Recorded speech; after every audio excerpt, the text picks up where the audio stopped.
എല്ലാവർക്കും നമസ്കാരം. കേരളത്തിൽ ഇന്ന് വളരെയേറെ ചർച്ച ചെയ്യപ്പെടുന്ന ഒരു വിഷയമാണ് സംവരണം. എന്നാൽ ഈ സംവരണം എന്താണ്, അതെന്തിനാണ്, എന്തുകൊണ്ടാണ്, ഇത്തരം കാര്യങ്ങളെ സംബന്ധിച്ച ഒരു ധാരണ പലപ്പോഴും ഇതിന്റെ ഗുണഭോക്താക്കളായിട്ടുള്ള ആളുകൾക്ക് വേണ്ട വിധത്തിൽ ഇല്ല. തീർച്ചയായും അത്തരം ഒരു പ്രശ്നത്തിന്റെ പരിഹാരം എന്ന നിലയിൽ സാമൂഹ്യ പാഠശാല ഇത്തരത്തിൽ ഒരു പരിപാടി സംഘടിപ്പിച്ചത് തീർച്ചയായും അഭിനന്ദനാർഹമാണ്. സംഘാടകരെ അനുമോദിക്കുന്നു, അഭിനന്ദിക്കുന്നു. ഞാൻ സംസാരിക്കുമ്പോൾ എന്നെ കേൾക്കുന്ന ആളുകൾ സംവരണത്തെ സംബന്ധിച്ച എന്തെല്ലാം ധാരണയിലാണ് അവർ നിലകൊള്ളുന്നത് എന്ന ഒരു അറിവ് എനിക്ക് തീർച്ചയായും പരിമിതമാണ്. എങ്കിലും വിഷയത്തിൽ താല്പര്യമുള്ള ആളുകളാണ് എന്ന് മനസ്സിലാക്കുന്നതിൽ വലിയ സന്തോഷമുണ്ട്. സംവരണം എന്നത് ഒരു തൊഴിൽദാന പദ്ധതിയല്ല, ഇത് ഒരു ദാരിദ്ര്യ നിർമ്മാർജ്ജന പരിപാടിയും അല്ല, ഒരു സാമ്പത്തികോന്നമന പരിപാടിയും അല്ല. സംവരണം എന്ന പദം നമ്മുടെ പൊതുസമൂഹത്തിൽ എന്തോ ഒരു മോശപ്പെട്ട സംഗതിയാണ്, അല്ലെങ്കിൽ ഇത് അർഹതയില്ലാത്ത, യോഗ്യത കുറവുള്ള ഏതോ കുറെ ആളുകൾക്ക് ഒരവസരം നൽകുന്നതിന് വേണ്ടി സൃഷ്ടിച്ചെടുത്ത ഒരു പിന്തിരിപ്പൻ ആശയമാണ് എന്ന ഒരു പ്രചാരണം നമ്മുടെ നാട്ടിൽ വളരെ ബോധപൂർവം സവർണ സമുദായങ്ങൾ പ്രചരിപ്പിച്ചിട്ടുണ്ട്. പിന്നോക്ക വിഭാഗങ്ങളിലുള്ള ആളുകളിൽ കുറെ പേരെങ്കിലും ഞങ്ങൾ സംവരണത്തിലൂടെയല്ല പ്രവേശനം നേടിയത്, അല്ലെങ്കിൽ സംവരണത്തിന്റെ അടിസ്ഥാനത്തിലല്ല ഉദ്യോഗം നേടിയത്, മെറിറ്റിലൂടെയാണ് എന്ന് എന്തോ അഭിമാനപൂർവ്വം പറയാറുണ്ട്. നാം മനസ്സിലാക്കേണ്ട ഒരു കാര്യം, ഈ സംവരണം എന്നത് സ്വാതന്ത്ര്യത്തിന്റെ അനുഭവമാണ്. ഇപ്പൊ ബ്രിട്ടീഷുകാര് രാജ്യം വിട്ടുപോയി. ബ്രിട്ടീഷുകാർ രാജ്യം വിട്ടു പോയപ്പോ ഇന്ത്യക്കാര് ഭരണാധികാരികളായി മാറി. ഇന്ത്യക്കാർ ഭരണാധികാരികളായി മാറിയെങ്കിലും ആ സ്വതന്ത്ര ഭാരതം സമത്വ സമ്പൂർണമായ ഒരു റിപ്പബ്ലിക് എന്നുള്ള നിലയിൽ എല്ലാ ജനങ്ങൾക്കും അധികാരത്തിൽ പങ്കാളിത്തവും പദവികളിലും അവസരങ്ങളിലും തുല്യതയും ഉറപ്പാക്കണം. എങ്കിൽ മാത്രമേ ഈ സ്വാതന്ത്ര്യം ഗുണകരമായ രീതിയിൽ അല്ലെങ്കിൽ അർത്ഥപൂർണമാകൂ എന്ന് ഭരണഘടനാ ശില്പിയായിരുന്ന ഡോക്ടർ BR അംബേദ്കർ ഉത്തമ ബോധ്യമുണ്ടായിരുന്നു. ഇന്ത്യയിലെ ജാതി വ്യവസ്ഥ, ചാതുർവർണ്ണ വ്യവസ്ഥ, അധസ്ഥിത പിന്നോക്ക ജനവിഭാഗങ്ങളോടുള്ള സമീപന രീതി, ഇതെല്ലാം മഹാനായ ഡോക്ടർ അംബേദ്കർക്ക് വലിയ ബോധ്യമുള്ള കാര്യങ്ങളായിരുന്നു. ജാതിയുടെ പേരിലുള്ള വിവേചനം എത്ര കടുത്തതായിരുന്നു എന്ന് അദ്ദേഹത്തിന് ബോധ്യമുള്ളത് കൊണ്ടാണ് റൗണ്ട് ടേബിൾ കോൺഫറൻസിൽ അധസ്ഥിത ജനവിഭാഗങ്ങൾക്ക് വേണ്ടി അദ്ദേഹം ഹാജരായി ബ്രിട്ടീഷ് ഗവൺമെന്റിനോട് പോലും അയിത്തജാതിക്കാരായ ആളുകളുടെ പദവിയും അവസരവും ഉറപ്പാക്കുന്നതിനും അവർക്ക് നീതി ലഭ്യമാകുന്നതിനും വേണ്ടിയുള്ള പ്രവർത്തനങ്ങളിൽ അദ്ദേഹം ഏർപ്പെട്ടത്. അപ്പോ അദ്ദേഹം ഭരണഘടനയിൽ തന്നെ ഇത്തരം ചില വ്യവസ്ഥകൾ രേഖപ്പെടുത്തുവാൻ നിർബന്ധിതനായി. അത് മറ്റൊന്നും കൊണ്ടല്ല, സ്വതന്ത്ര ഭാരതത്തിൽ സാമാന്യ നീതി സ്വാഭാവികമായി വിതരണം ചെയ്യപ്പെടില്ല എന്ന ഉത്തമ ബോധ്യം അനുഭവത്തിന്റെ അടിസ്ഥാനത്തിൽ അദ്ദേഹത്തിനുണ്ടായിരുന്നു. അതുകൊണ്ടാണ് ഇന്ത്യയിലെ അധസ്ഥിത പിന്നോക്ക ജനവിഭാഗങ്ങൾക്ക് അധികാരത്തിൽ മതിയായിടത്തോളം പ്രാതിനിധ്യം അല്ലെങ്കിൽ പങ്കാളിത്തം ഉറപ്പാക്കുന്നതിനാവശ്യമായ പ്രത്യേക പരിരക്ഷകൾ ഭരണഘടനയിൽ രേഖപ്പെടുത്തിയത്. അപ്പോ ഈ സംവരണം എന്നതുകൊണ്ട് ഉദ്ദേശിക്കുന്നത് എല്ലാവർക്കും പദവികളിലും അവസരങ്ങളിലും പ്രാതിനിധ്യം ലഭിക്കുക, തുല്യത ലഭിക്കുക എന്നതാണ്. അപ്പൊ നമുക്കത് മനസ്സിലാക്കുവാനായിട്ട് എന്നെ കേൾക്കുന്ന വിദ്യാർത്ഥികളോട്, അല്ലെങ്കിൽ ഇത്തരം കാര്യങ്ങളെ കുറിച്ച് മനസ്സിലാക്കാൻ താല്പര്യമുള്ള ആളുകൾ മനസ്സിലാക്കണം, ഇതെന്തുകൊണ്ടാണ് രേഖപ്പെടുത്തിയത് എന്നുള്ളത്. വളരെ ലളിതമായി നമുക്കത് മനസ്സിലാകും. നാം ഒക്കെ സ്ഥിരമായി യാത്ര ചെയ്യുന്ന ബസ്സുകളിൽ KSRTC ബസ്സായാലും പ്രൈവറ്റ് ബസ്സായാലും യാത്രക്കാർക്ക് വേണ്ടിയുള്ള വാഹനങ്ങളിൽ സ്ത്രീകൾ എന്ന ഒരു ബോർഡ് ഒരു 15 വർഷം മുമ്പ് വരെ ഉണ്ടായിരുന്നു, അല്ലെ 20 വർഷം മുമ്പ് വരെ സ്ത്രീകൾ എന്ന് മാത്രമേ ഉണ്ടായിരുന്നുള്ളൂ. അല്ലെങ്കിൽ പോട്ടെ 21ാം നൂറ്റാണ്ടിന് മുമ്പ് 2000 തൊട്ട് 20 അല്ല 2000 ആണ്ട് തുടങ്ങുന്നത് 999 വരെ.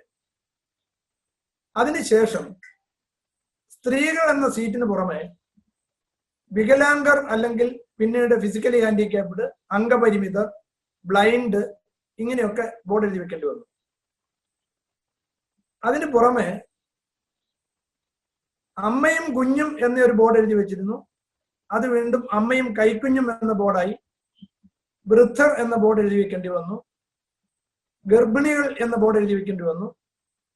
അപ്പോ ഒരു പൊതു ഗതാഗത വാഹനത്തിൽ ഇപ്രകാരം എഴുതി വെക്കേണ്ടി വന്നത് എന്തുകൊണ്ടാണ്?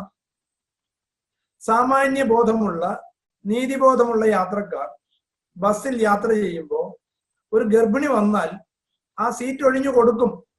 ഒന്നുകിൽ സ്ത്രീകൾ കൊടുക്കും, അല്ലെ പുരുഷന്മാർ കൊടുക്കും എന്നൊരു ധാരണ ഉണ്ടായിരുന്നു. പക്ഷെ കൊടുത്തില്ല. അംഗവൈകല്യമുള്ള ഒരാൾ അല്ലെങ്കിൽ ഡിഫറൻഷ്യലി ഏബിൾഡ്, മറ്റു വിധത്തിൽ നമ്മളിപ്പോൾ പ്രയോഗിക്കുന്ന ഡിഫറൻ്റലി ഏബിൾഡ് ആയിട്ടുള്ള ആൾക്കാർ കടന്നു വന്നാൽ സീറ്റ് കൊടുക്കത്തില്ല. അപ്പൊ ചില പ്രത്യേക ബുദ്ധിമുട്ടുകളുള്ള ആളുകൾക്ക് പ്രത്യേക പരിരക്ഷ നൽകിയാൽ മാത്രമേ, അത് നിർബന്ധപൂർവ്വം നിയമപൂർവ്വം നടപ്പാക്കിയാൽ മാത്രമേ അത് ഈ സമൂഹം നൽകുകയുള്ളൂ എന്ന ബോധ്യമുള്ളത് കൊണ്ടാണ് അവർക്കായി പ്രത്യേകം നീക്കിവെക്കുകയാണ് ചെയ്തത്. അങ്ങനെ നീക്കിവെക്കപ്പെടുന്ന പദവികളും അല്ലെ നീക്കിവെക്കപ്പെടുന്ന സീറ്റുകളും നീക്കിവെക്കുന്ന ഒഴിവുകളും സാമൂഹ്യമായ അനീതിയുടെ പേരിൽ, സാമൂഹ്യമായ വിവേചനത്തിന്റെ പേരിൽ മാറ്റി നിർത്തപ്പെട്ട ആളുകൾക്ക് നിർബന്ധപൂർവം ഉറപ്പാക്കുന്നതിന് വേണ്ടിയുള്ള ഒരു ഭരണഘടനാ പരിരക്ഷ മാത്രമാണ് ഈ സംവരണം. അതല്ലാതെ ഇത് മോശപ്പെട്ട ആളുകൾക്ക് നൽകുന്ന, കഴിവില്ലാത്ത ആളുകൾക്ക് നൽകുന്ന എന്തെങ്കിലും ഒരു സൗജന്യമോ ഔദാര്യമോ അല്ല. ഇത് ഭാരതത്തിലെ പൗരന്മാരുടെ അവകാശമാണ്. ഇതാണ് സംവരണത്തെക്കുറിച്ച് അടിസ്ഥാനപരമായി നാം മനസ്സിലാക്കേണ്ട ഒരു വസ്തുത. ഇനി ഞാൻ പൊതുഗതാഗത സർവീസിലെ വാഹനത്തെക്കുറിച്ച് പറഞ്ഞു. കേരളത്തിൽ പഞ്ചായത്തി രാജ് ഭരണ സംവിധാനം നിലവിൽ വന്നപ്പോൾ പഞ്ചായത്തി രാജ് ആക്ട് അനുസരിച്ച് 73, 74 ഭരണഘടനാ ഭേദഗതിയിലൂടെ ഈ രാജ്യത്തെ പഞ്ചായത്തുകളിൽ, മുനിസിപ്പാലിറ്റികളിൽ, കോർപ്പറേഷനുകളിൽ സ്ത്രീകൾക്ക് പ്രത്യേക സംരക്ഷണം ഏർപ്പെടുത്തിക്കൊണ്ട് ഉത്തരവായി. റിസർവേഷൻ തന്നെയാണ്, സ്ത്രീ സംവരണം തന്നെയാണ്. പ്രസിഡന്റ് പദവിയിലേക്ക്, മേയർ പദവിയിലേക്ക്, വാർഡ് മെമ്പർ സ്ഥാനത്തേക്ക്, പഞ്ചായത്ത് പ്രസിഡന്റ് സ്ഥാനത്തേക്ക് പട്ടിക വിഭാഗത്തിൽപ്പെട്ട ആളുകൾക്ക്, പട്ടിക വിഭാഗത്തിലെ സ്ത്രീകൾക്ക്, അല്ലെങ്കിൽ പൊതുവായിട്ടുള്ള സ്ത്രീകൾക്ക് ഇങ്ങനെ സീറ്റുകൾ, പദവികൾ, വാർഡുകൾ ഇതൊക്കെ നിശ്ചയിച്ചു കൊടുത്തുകൊണ്ട് ഉത്തരവുണ്ടായി. അങ്ങനെ ഒരു ഉത്തരവുണ്ടായപ്പോൾ മാത്രമാണ് ഈ മേഖലയിലേക്ക് സ്ത്രീകൾക്ക്, വനിതകൾക്ക് കടന്നു വരുവാൻ അവസരം ലഭിച്ചത്. അപ്പോ ഈ സംവരണം എന്ന് പറയുന്നത് പങ്കാളിത്തം ഉറപ്പാക്കുവാനുള്ള ഭരണഘടനാപരമായ ഒരു വ്യവസ്ഥയാണ്. അത് ഇന്ത്യൻ ഭരണഘടനയുടെ ആർട്ടിക്കിൾ 16(4) ഉദ്യോഗ സംവരണത്തെ കുറിച്ച് പറയുന്നത്. 16(4) ഉദ്യോഗ സംവരണം പറയുന്നത് ആർക്കാണ്? സാമൂഹ്യമായി, വിദ്യാഭ്യാസപരമായി പിന്നോക്കം നിൽക്കുന്ന അധസ്ഥിത ജനവിഭാഗങ്ങൾക്ക് മതിയായിടത്തോളം പങ്കാളിത്തം ഉറപ്പാക്കുന്നതിന്, മതിയായ പങ്കാളിത്തം ഇല്ലാത്ത ആളുകൾക്ക് മതിയായിടത്തോളം പങ്കാളിത്തം ഉറപ്പാക്കുന്നതിനുള്ള പ്രത്യേക ഭരണഘടനാ പരിരക്ഷയാണ്. നാം അത് മറന്നു പോകാതെ നിങ്ങൾ എന്നെ കേൾക്കുന്നവർ ശ്രദ്ധിക്കേണ്ടത്, ഇത് പിന്നോക്ക ജനവിഭാഗങ്ങൾക്ക് മാത്രമാണ്. അതും അധികാര സ്ഥാനങ്ങളിൽ, പദവികളിൽ മതിയായ പങ്കാളിത്തം ലഭിച്ചിട്ടില്ലാത്ത ആളുകൾക്കാണ്. ആ മതിയായ പങ്കാളിത്തം ഉറപ്പാക്കുന്നതിന് വേണ്ടിയുള്ള ഭരണഘടനാ പരിരക്ഷയാണ് സംവരണം എന്നത് നാം മനസ്സിലാക്കുക. ഇനി നമ്മുടെ കേരളത്തിലെ സംവരണത്തെ സംബന്ധിച്ച് ചില വസ്തുതകൾ ഞാൻ പെട്ടെന്നൊന്ന് പറയാം. അതൊക്കെ പിന്നീട് നിങ്ങൾ അതിന്റെ വിശദാംശങ്ങളിലേക്ക് കടന്നുപോയാൽ മതി. സ്വാതന്ത്ര്യത്തിന് മുമ്പ് ഈ രാജ്യത്ത് രാജഭരണം ഉണ്ടായിരുന്നു, ബ്രിട്ടീഷുകാരുടെ ഭരണമായിരുന്നു. കേരളത്തെ സംബന്ധിച്ചിടത്തോളം കേരളത്തിൽ ഈ പരദേശി ബ്രാഹ്മണർ ഇവിടുത്തെ പ്രധാനപ്പെട്ട എല്ലാ പദവികളും കൈകാര്യം ചെയ്തിരുന്നു. CP രാമസ്വാമിയുടെ ഭരണം നിങ്ങൾക്കറിയാം, കേട്ടിട്ടുണ്ടോ? തമിഴ് ബ്രാഹ്മണരാണ് കേരളത്തിന്റെ ഭരണസിരാ കേന്ദ്രങ്ങളിലെ പ്രധാനപ്പെട്ട എല്ലാ പദവികളും വഹിച്ചിരുന്നത്. കേരളത്തിലുള്ള മലയാള ബ്രാഹ്മണർക്ക് പോലും ലഭിച്ചിരുന്നില്ല, പരദേശി ബ്രാഹ്മണർക്ക് മാത്രമായിരുന്നു. അതും സവർണ സമുദായങ്ങളിൽപ്പെട്ട ആളുകൾക്കാണ് ഉണ്ടായിരുന്നത്. സവർണ സമുദായത്തിലെ ബ്രാഹ്മണരായിട്ടുള്ള ആളുകൾക്കാണ്, ബ്രാഹ്മണരിൽ പരദേശി ബ്രാഹ്മണർക്കായിരുന്നു. ഇത് ശരിയല്ല, അനീതിയാണ് എന്ന് പറഞ്ഞുകൊണ്ട് കേരളത്തിലുള്ള ആളുകൾക്ക്, മലയാളികൾക്ക് ഇത്തരം അധികാര സ്ഥാനങ്ങളിൽ പങ്കു ലഭിക്കണമെന്ന് ആവശ്യപ്പെട്ടുകൊണ്ട് 1891 സമർപ്പിച്ച ഒരു നിവേദനമുണ്ട്, മലയാളി മെമ്മോറിയൽ എന്ന് അറിയപ്പെടുന്നു. ഈ മലയാളി മെമ്മോറിയൽ പറയുന്നു, സർക്കാർ ഖജനാവിൽ നിന്നും പണം വാങ്ങുന്ന, ശമ്പളം വാങ്ങുന്ന പദവികളിലെല്ലാം പരദേശി ബ്രാഹ്മണർ കൈയടക്കി വെച്ചിരിക്കുകയാണ്. അത് മലയാളികളായ ആളുകൾക്ക് കൂടി കിട്ടണമെന്ന് ആവശ്യപ്പെട്ടുകൊണ്ടാണ് അന്നൊരു നിവേദനം സമർപ്പിച്ചത്. എല്ലാ സമുദായത്തിൽപ്പെട്ട ആളുകളും ഉണ്ടായിരുന്നു. സവർണ സമുദായത്തിൽപ്പെട്ട ആളുകളുണ്ട്, പിന്നോക്ക സമുദായങ്ങളിൽപ്പെട്ട SNDP യോഗത്തിന്റെ സ്ഥാപനത്തിന് കാരണക്കാരൻ കൂടിയായ ഡോക്ടർ P. പൽപ്പു രണ്ടാമത് ഒപ്പുവെച്ചതാണ് ആ നിവേദനത്തിൽ. പക്ഷെ അങ്ങനെ ഒരു നിവേദനം കിട്ടിക്കഴിഞ്ഞപ്പോ ഭരണകൂടത്തിലേക്ക് മലയാള ബ്രാഹ്മണർക്ക് അവസരം ലഭിച്ചു, ഒപ്പം സവർണ സമുദായങ്ങളിൽപ്പെട്ട ആളുകൾക്കും പ്രവേശനം ലഭിച്ചു. നായന്മാർക്കും നമ്പൂതിരിമാർക്കും ഒക്കെ അവസരം ലഭിച്ചു. ഇത് തിരിച്ചറിഞ്ഞപ്പോ കേരളത്തിലെ അന്നത്തെ, അല്ലെങ്കിൽ തിരുവിതാംകൂറിലെ അന്നത്തെ പ്രബല സമുദായങ്ങളിൽ ഒന്നായിരുന്ന ഈഴവ സമുദായം ഡോക്ടർ P. പൽപ്പുവിന്റെ നേതൃത്വത്തിൽ മഹാരാജാവിന് വീണ്ടും ഒരു നിവേദനം നൽകി. അത് ഈഴവ മെമ്മോറിയൽ എന്നറിയപ്പെടും. ഇവിടുത്തെ ഈഴവ സമുദായത്തിൽപ്പെട്ട ആളുകൾക്ക്, അധസ്ഥിത പിന്നോക്ക ജനവിഭാഗങ്ങൾക്ക് അധികാര പങ്കാളിത്തമില്ല. അതുകൊണ്ട് അന്ന് കൊടുത്തപ്പോൾ ഈഴവ മെമ്മോറിയൽ ഈഴവ സമുദായത്തെ എടുത്തു കാണിച്ചുകൊണ്ടാണ് പറഞ്ഞത് ഈഴവ സമുദായത്തിന് കൂടി പങ്കാളിത്തം ലഭിക്കണമെന്ന് പറഞ്ഞ് 1896 ഈഴവ മെമ്മോറിയൽ സമർപ്പിക്കപ്പെട്ടു. ഇതൊക്കെ സംവരണത്തിന്റെ തുടക്കത്തിലുള്ള പ്രധാനപ്പെട്ട ചില കാര്യങ്ങളാണ്. പിന്നീട് ഈ രാജ്യത്തിന്റെ രാഷ്ട്രീയ അധികാരങ്ങളിൽ ഈ രാജ്യത്തുള്ള എല്ലാവർക്കും പങ്കു ലഭിക്കണം, പ്രാതിനിധ്യം ഉണ്ടാവണം, പങ്കാളിത്തം ലഭിക്കണം എന്ന ആവശ്യം ഉന്നയിച്ചുകൊണ്ടാണ് നിവർത്തന പ്രക്ഷോഭം എന്ന് പറയുന്നത് ഇവിടെ ആരംഭിച്ചത്. അപ്പൊ സംവരണവുമായി ബന്ധപ്പെട്ട കാര്യങ്ങളിൽ നിവർത്തന പ്രക്ഷോഭം എന്നുള്ളത് വളരെ പ്രധാനപ്പെട്ട ഒരു കാര്യമാണ്. ശ്രീ C. കേശവൻ പ്രധാനപ്പെട്ട ഒരു പിന്നോക്ക സമുദായത്തിൽ നിന്നുള്ള, ഈഴവ സമുദായത്തിൽ നിന്നുള്ള നേതാവായിരുന്നു.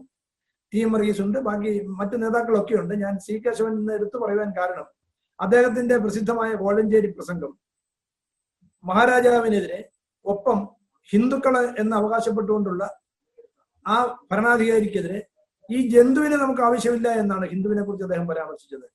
അങ്ങനെ ആ പ്രസംഗത്തിന്റെ പേരിൽ അദ്ദേഹം ജയിലിൽ പോകേണ്ടി വന്നു.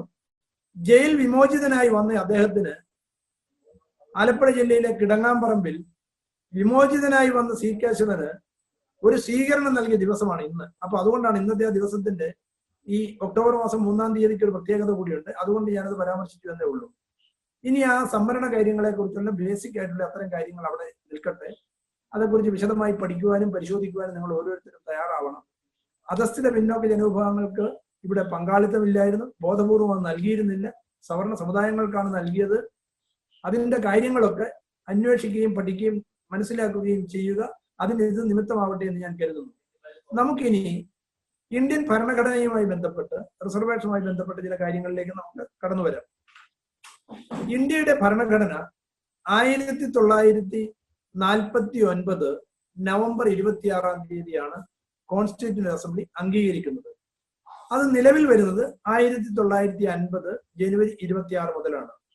അപ്പൊ 1949 നവംബർ 26-ാം തീയതി കോൺസ്റ്റിറ്റ്യൂന്റ് അസംബ്ലി അംഗീകരിക്കുന്ന ആ നിയമം, ആ ഭരണഘടന രാജ്യത്തിന് സമർപ്പിച്ചുകൊണ്ട് ഡ്രാഫ്റ്റിംഗ് കമ്മിറ്റിയുടെ ചെയർമാൻ, ഭരണഘടനാ ശില്പി മഹാനായ ഡോക്ടർ B.R. അംബേദ്കർ ഒരു പ്രസംഗം നടത്തുന്നുണ്ട്. അദ്ദേഹത്തിന്റെ കോൺസ്റ്റിറ്റ്യൂന്റ് അസംബ്ലിയിലെ അവസാനത്തെ പ്രസംഗമാണ്.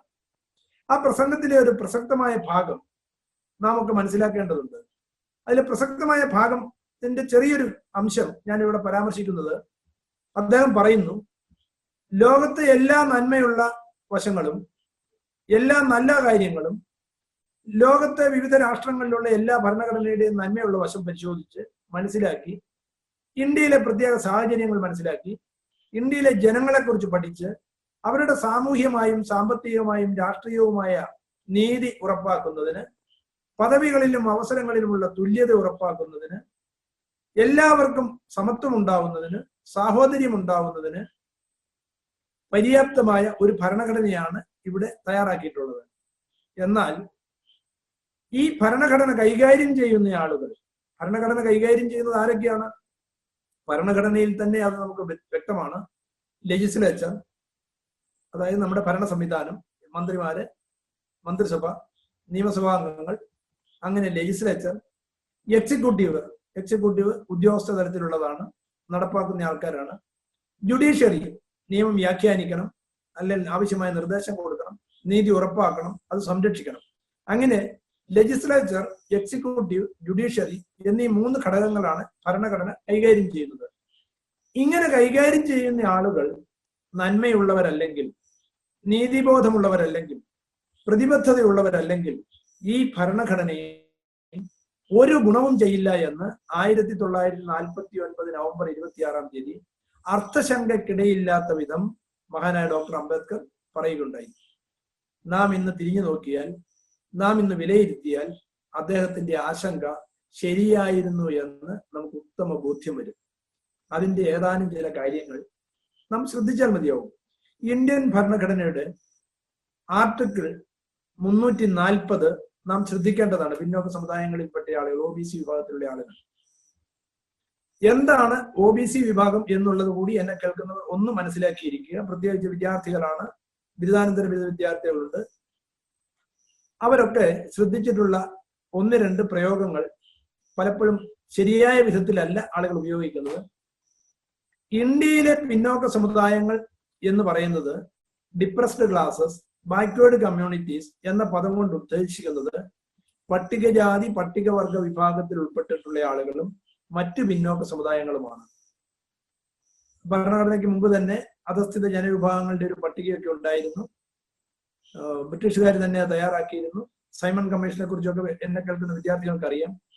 അപ്പോ ഭരണഘടനയുടെ അനുബന്ധമായി തന്നെ പട്ടികജാതിയും പട്ടികവർഗവും അതിൽ ഉൾപ്പെട്ട ആളുകളുടെ ലിസ്റ്റ് തയ്യാറാക്കിയിരുന്നു. അവശേഷിക്കുന്ന ആളുകളാണ് മറ്റു പിന്നോക്ക സമുദായങ്ങൾ. അതുകൊണ്ടാണ് ഈ അതർ ബാക്ക്വേർഡ് കമ്മ്യൂണിറ്റീസ് എന്ന പ്രയോഗം തന്നെ വന്നത്. എന്തുകൊണ്ടാണ് OBC എന്നുള്ളതിന്റെ O എന്നുള്ളത് നാം മനസ്സിലാക്കണം. മറ്റു പിന്നോക്ക സമുദായങ്ങൾ എന്നുള്ളത് പട്ടികജാതിയും പട്ടികവർഗവും ഒരു ലിസ്റ്റിൽ ആക്കപ്പെട്ടിരിക്കുന്നു. പിന്നീടുള്ള ആളുകളാണ് മറ്റു പിന്നോക്ക സമുദായങ്ങൾ.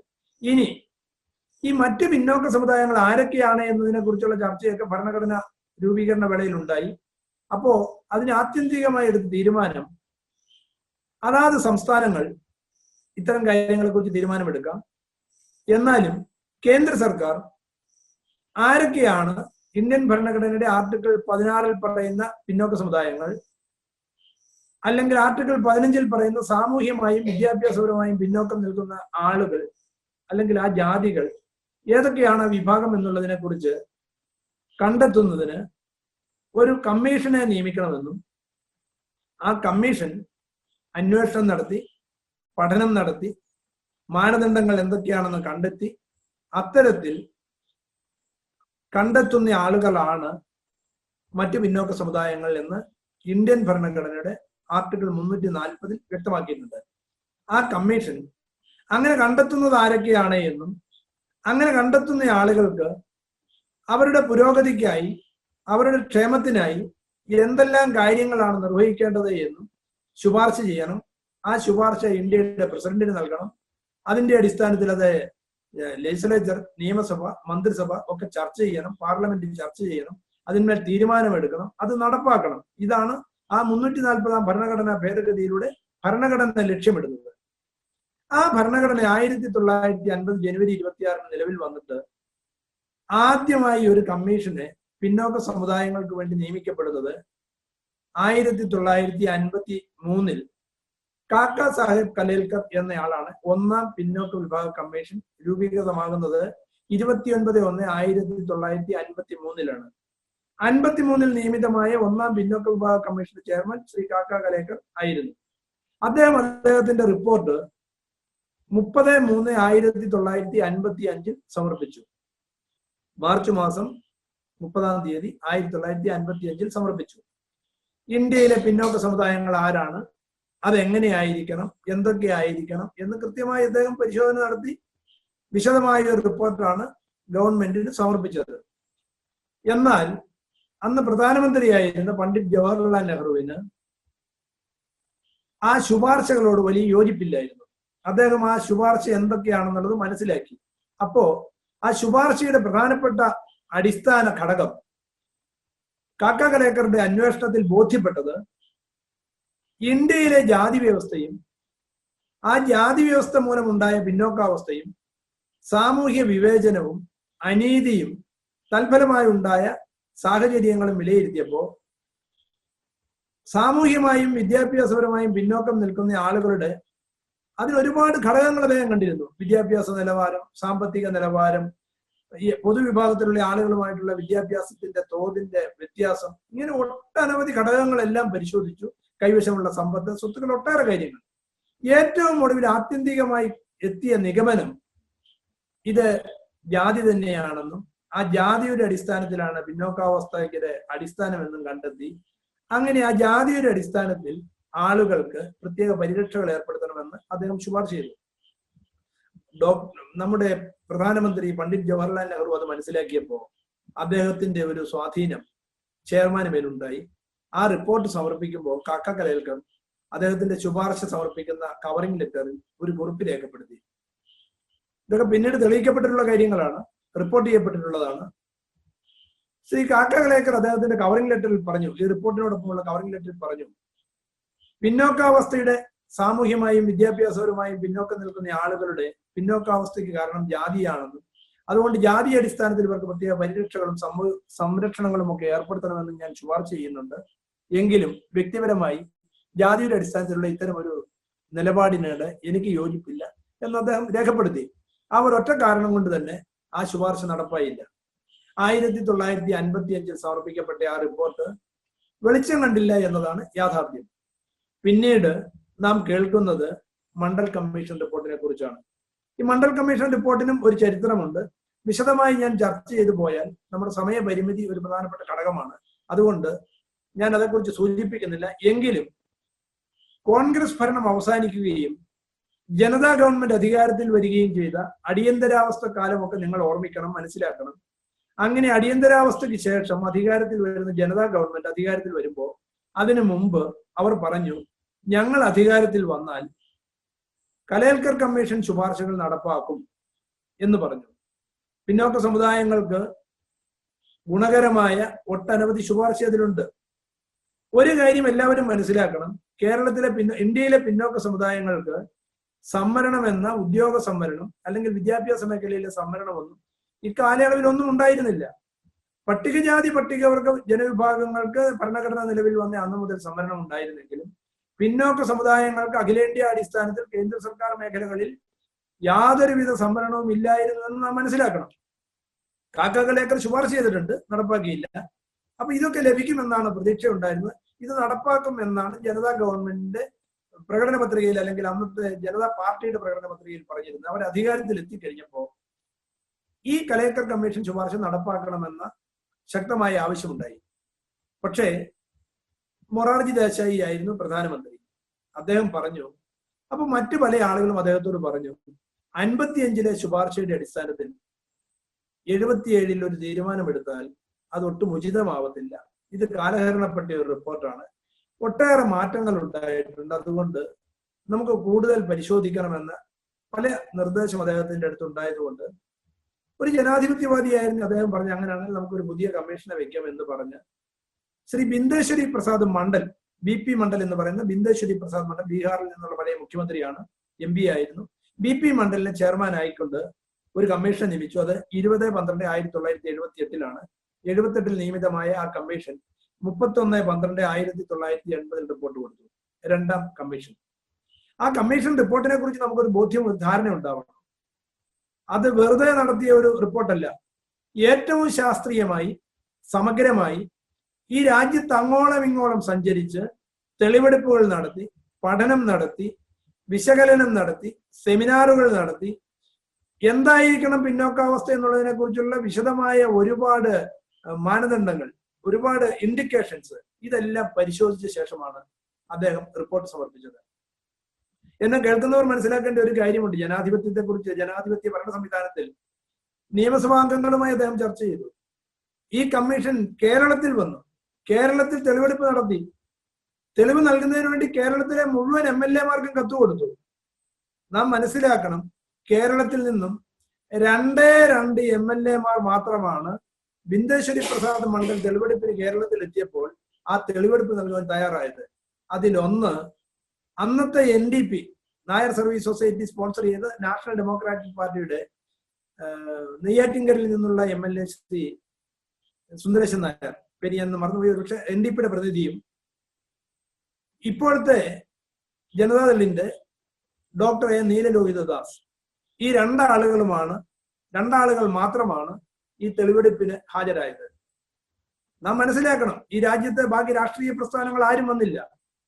ശ്രീ സുന്ദരേശൻ നായർ ജാതി സംവരണത്തെ എതിർത്തുകൊണ്ട് സാമ്പത്തിക സംവരണത്തിന് വേണ്ടി വാദം ഉന്നയിച്ചു. ശ്രീ നീലലോഹിതദാസ് നാടാം ജാതി സംവരണത്തിന് വേണ്ടി, സാമുദായിക സംവരണത്തിന് വേണ്ടി ശക്തമായ വാദമുഖങ്ങളും ഉയർത്തി. എന്തായാലും ആ കാര്യം കൂടി നാം അറിഞ്ഞിരിക്കണം. ബിന്ദേശ്വരി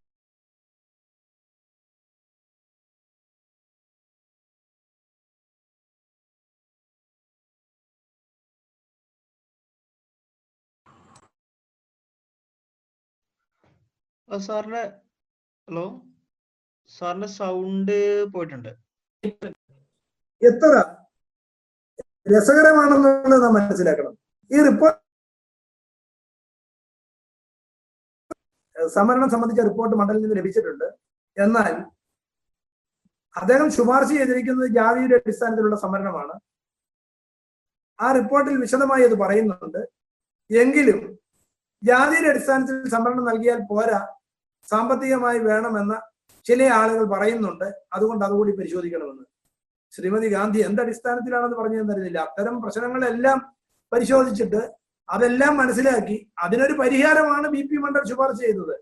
ഇത് നടപ്പാക്കാതിരിക്കാൻ വേണ്ടിയുള്ള ഏറ്റവും വലിയൊരു കൗശലം ഇന്ദിരാഗാന്ധിയുടെ ഭാഗത്തുനിന്നുണ്ടായി. കോൺഗ്രസ് ഗവൺമെന്റ് അത് വീണ്ടും തുടർന്നു. നമുക്കറിയാം, പിന്നീട് ഒരിക്കൽ കൂടി ഒരു കോൺഗ്രസ് ഇതര ഗവൺമെന്റ് ശ്രീ VP സിംഗിന്റെ നേതൃത്വത്തിൽ ഉണ്ടായ ശേഷമാണ് ഇത് നടപ്പാക്കുന്നത്. ശ്രീ VP സിംഗ് മണ്ഡൽ കമ്മീഷൻ ശുപാർശ നടപ്പാക്കുവാനുള്ള തീരുമാനം പ്രഖ്യാപിക്കുന്നത് 1990 ഓഗസ്റ്റ് മാസം 7-ാം തീയതിയാണ്. അതുമായി ബന്ധപ്പെട്ട ഉത്തരവ് 13/8/90 പുറപ്പെടുവിച്ചു. ഈ 13/8/90 ഈ ഉത്തരവ് പുറപ്പെടുവിച്ച ശേഷം ഇന്ത്യ കണ്ടത്, ഈ രാജ്യത്തെ സവർണ സമുദായങ്ങൾ സംഘടിതമായി, ഈ രാജ്യത്തെ മാധ്യമങ്ങൾ സംഘടിതമായി, അധികാരം കയ്യിൽ വെച്ചിരുന്ന ഭൂരിപക്ഷം വരുന്ന സവർണ സമുദായങ്ങൾ ഈ തീരുമാനത്തിനെതിരെ ബഹളമുണ്ടാക്കി. ഒരു കാര്യം കൂടി നാം മനസ്സിലാക്കണം. ശ്രീ BP മണ്ഡൽ അദ്ദേഹത്തിന്റെ റിപ്പോർട്ടിൽ പരാമർശിച്ചിട്ടുള്ള ഒരു കാര്യം, ഇന്ത്യയിലെ പിന്നോക്ക സമുദായങ്ങൾ ജനസംഖ്യയുടെ 52% അത് അദ്ദേഹം വെറുതെ പറഞ്ഞതല്ല. ജാതി തിരിച്ച സെൻസസ് ഇവിടെ നടത്തിയിട്ടില്ല 31-ന് ശേഷം. ജാതി തിരിച്ച സെൻസസ് വളരെ പ്രസക്തമാണ്. 2021 നടക്കാൻ പോവുകയാണ്. ഈ സന്ദർഭത്തിൽ ഞാൻ എല്ലാവരുടെ ശ്രദ്ധയിൽ ഒന്ന് പറയാൻ വേണ്ടി മാത്രം എടുക്കുന്നു. ജാതി തിരിച്ച കണക്കുണ്ടെങ്കിൽ മാത്രമേ സാമൂഹ്യ നീതി ഉറപ്പാക്കാനാവൂ, പദ്ധതികൾ രൂപീകരിക്കാനാവൂ. ബോധപൂർവം ഗവൺമെന്റുകൾ അതിൽ നിന്ന് പിന്തിരിയുക. ഇത് 2001 നടത്തുമെന്ന് പറഞ്ഞു, നടത്തിയില്ല. 2011 നടത്തുമെന്ന് പറഞ്ഞു, നടത്തിയില്ല. 2011 ഞാൻ തന്നെ കേരള ഹൈക്കോടതിയിൽ ഒരു കേസ് ഫയൽ ചെയ്തിരുന്നു, അത് നടത്തിയില്ല. 2012 ഒരു സോഷ്യോ എക്കണോമിക് സർവേ നടത്തി, അതിന്റെ വിവരങ്ങൾ പുറത്തുവിട്ടില്ല. ജാതി വിവരം മാത്രം പുറത്തുവിടാതിരിക്കുകയാണ്. ഇനി 2021 സെൻസസ് നടക്കാൻ പോവുകയാണ്. ജാതി തിരിച്ച സെൻസസ് നടപ്പാക്കണമെന്ന് ശക്തമായ ആവശ്യം നാം ഉന്നയിക്കണം. ജാതി തിരിച്ച സെൻസസ് നടക്കുന്നില്ല എന്നുണ്ടെങ്കിൽ ഈ സെൻസസ് ബഹിഷ്കരിക്കുമെന്ന് തന്നെ പറയുവാൻ ഇന്ത്യയിലെ പിന്നോക്ക സമുദായങ്ങൾ, സാമൂഹ്യ നീതി ആഗ്രഹിക്കുന്ന തയ്യാറാവണം. അതവിടെ നിൽക്കട്ടെ. 52% ഇന്ത്യയിലെ പിന്നോക്ക സമുദായങ്ങൾക്ക് ഇന്ത്യയിലെ ഉദ്യോഗ മേഖലയിൽ ഉണ്ടായിരുന്ന പങ്കാളിത്തം കേവലം 4.69% ആയിരുന്നു എന്ന കൃത്യമായ കണക്ക് ശ്രീ BP മണ്ഡൽ അദ്ദേഹത്തിന്റെ റിപ്പോർട്ടിൽ ചേർത്തിട്ടുണ്ട്. 52% പിന്നോക്ക സമുദായങ്ങൾക്ക്. ഉയർന്ന പദവികളിൽ ഒന്നും പിന്നോക്ക സമുദായക്കാരില്ല. അപ്പോ ആ സാഹചര്യത്തിലാണ് അദ്ദേഹം എന്താണ് ശുപാർശ ചെയ്തത് അതും നാം അറിയണം. ഇന്ത്യയിലെ പിന്നോക്ക സമുദായങ്ങൾ 52% ഉണ്ടെങ്കിലും അവർക്ക് 27% സംവരണം മാത്രമാണ് ശ്രീ വി പി മണ്ഡൽ ശുപാർശ ചെയ്തത്. 27% ശുപാർശ ചെയ്യുവാൻ ഒരു കാരണമുണ്ട്. 52% ശുപാർശ ചെയ്യേണ്ടതാണ്, അർഹതയുള്ളതാണ്. എന്നിട്ടും 27% പരിമിതപ്പെടുത്തിയതിന് കാരണം ഈ 1950 ശേഷം 1980 സംവരണവുമായി ബന്ധപ്പെട്ട പല കേസുകളും പല കോടതി വിധികളും ഒക്കെ ഉണ്ടായിട്ടുണ്ട്. ഭരണഘടന നിലവിൽ വന്ന 1950 നിലവിൽ വന്ന ശേഷം ഇന്ത്യൻ ഭരണഘടനയുടെ ഒന്നാമത്തെ ഭേദഗതി ഉണ്ടാവുന്ന 1951 ഒന്നാം ഭേദഗതി ഉണ്ടാവുന്നത് നാം മനസ്സിലാക്കണം. തമിഴ്നാട്ടിൽ അന്നത്തെ മദ്രാസ് സംസ്ഥാനത്ത് പിന്നോക്ക വിഭാഗത്തിൽപ്പെട്ട വിദ്യാർത്ഥികൾക്ക് വേണ്ടി പ്രത്യേക സീറ്റ് പ്രൊഫഷണൽ കോളേജുകളിൽ ഏർപ്പെടുത്തിയപ്പോൾ അതിനെതിരെ മുന്നോക്ക സമുദായക്കാർ ബഹളമുണ്ടാക്കുകയും ആ തീരുമാനം തെറ്റാണെന്ന് കോടതി പറയുകയും ചെയ്തപ്പോഴാണ് അങ്ങനെയല്ല, പിന്നോക്ക സമുദായങ്ങൾക്ക് വേണ്ടി സാമൂഹ്യമായും വിദ്യാഭ്യാസപരമായും പിന്നോക്കം നിൽക്കുന്നവർക്ക് വേണ്ടി പ്രത്യേകമായി സംവരണം ഏർപ്പെടുത്താനാകും എന്ന ഇന്ത്യൻ ഭരണഘടന 15(4) ഏർപ്പെടുത്തുന്നത് അന്നാണ്. അത് നാം മനസ്സിലാക്കണം.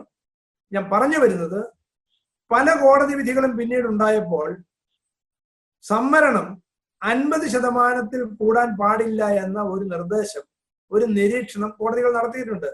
അത് നിർബന്ധപൂർവ്വം നടപ്പാക്കേണ്ടതില്ല. 63% സംവരണമുള്ള സംസ്ഥാനങ്ങളുണ്ട്.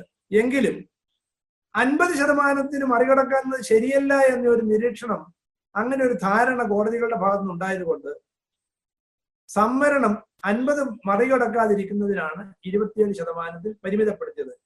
ആ 27 കണ്ടെത്തിയത് എങ്ങനെയാണ്? ഭരണഘടന നിലവിൽ വന്ന അന്നു മുതൽ പട്ടികജാതിക്കാർക്ക് 15%, പട്ടികവർഗക്കാർക്ക് 7.5%, അങ്ങനെ ആകെ 22% സംവരണം നിലവിലുണ്ടായിരുന്നു. അപ്പൊ 22% കഴിഞ്ഞാൽ 50 എത്തുന്നതിന് പിന്നെ അവശേഷിക്കുന്ന 27%. അതുകൊണ്ടാണ് 52% ജനസംഖ്യയുള്ള പിന്നോക്ക സമുദായത്തിന് 27% മാത്രം ഏർപ്പെടുത്തിക്കൊണ്ട് 50% പരിമിതപ്പെടുത്തി സംവരണം പ്രഖ്യാപിച്ചത്.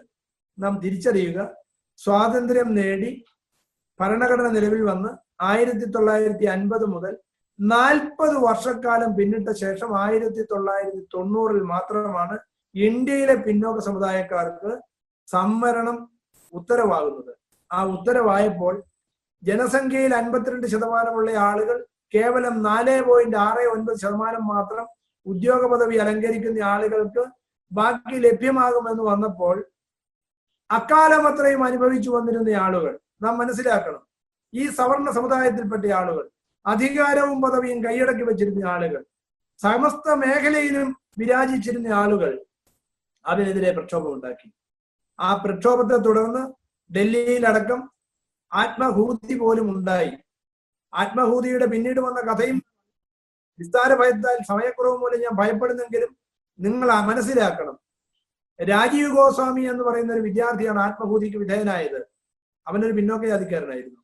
അവൻ യഥാർത്ഥത്തിൽ ആത്മഹൂതി ചെയ്യപ്പെട്ടതല്ല.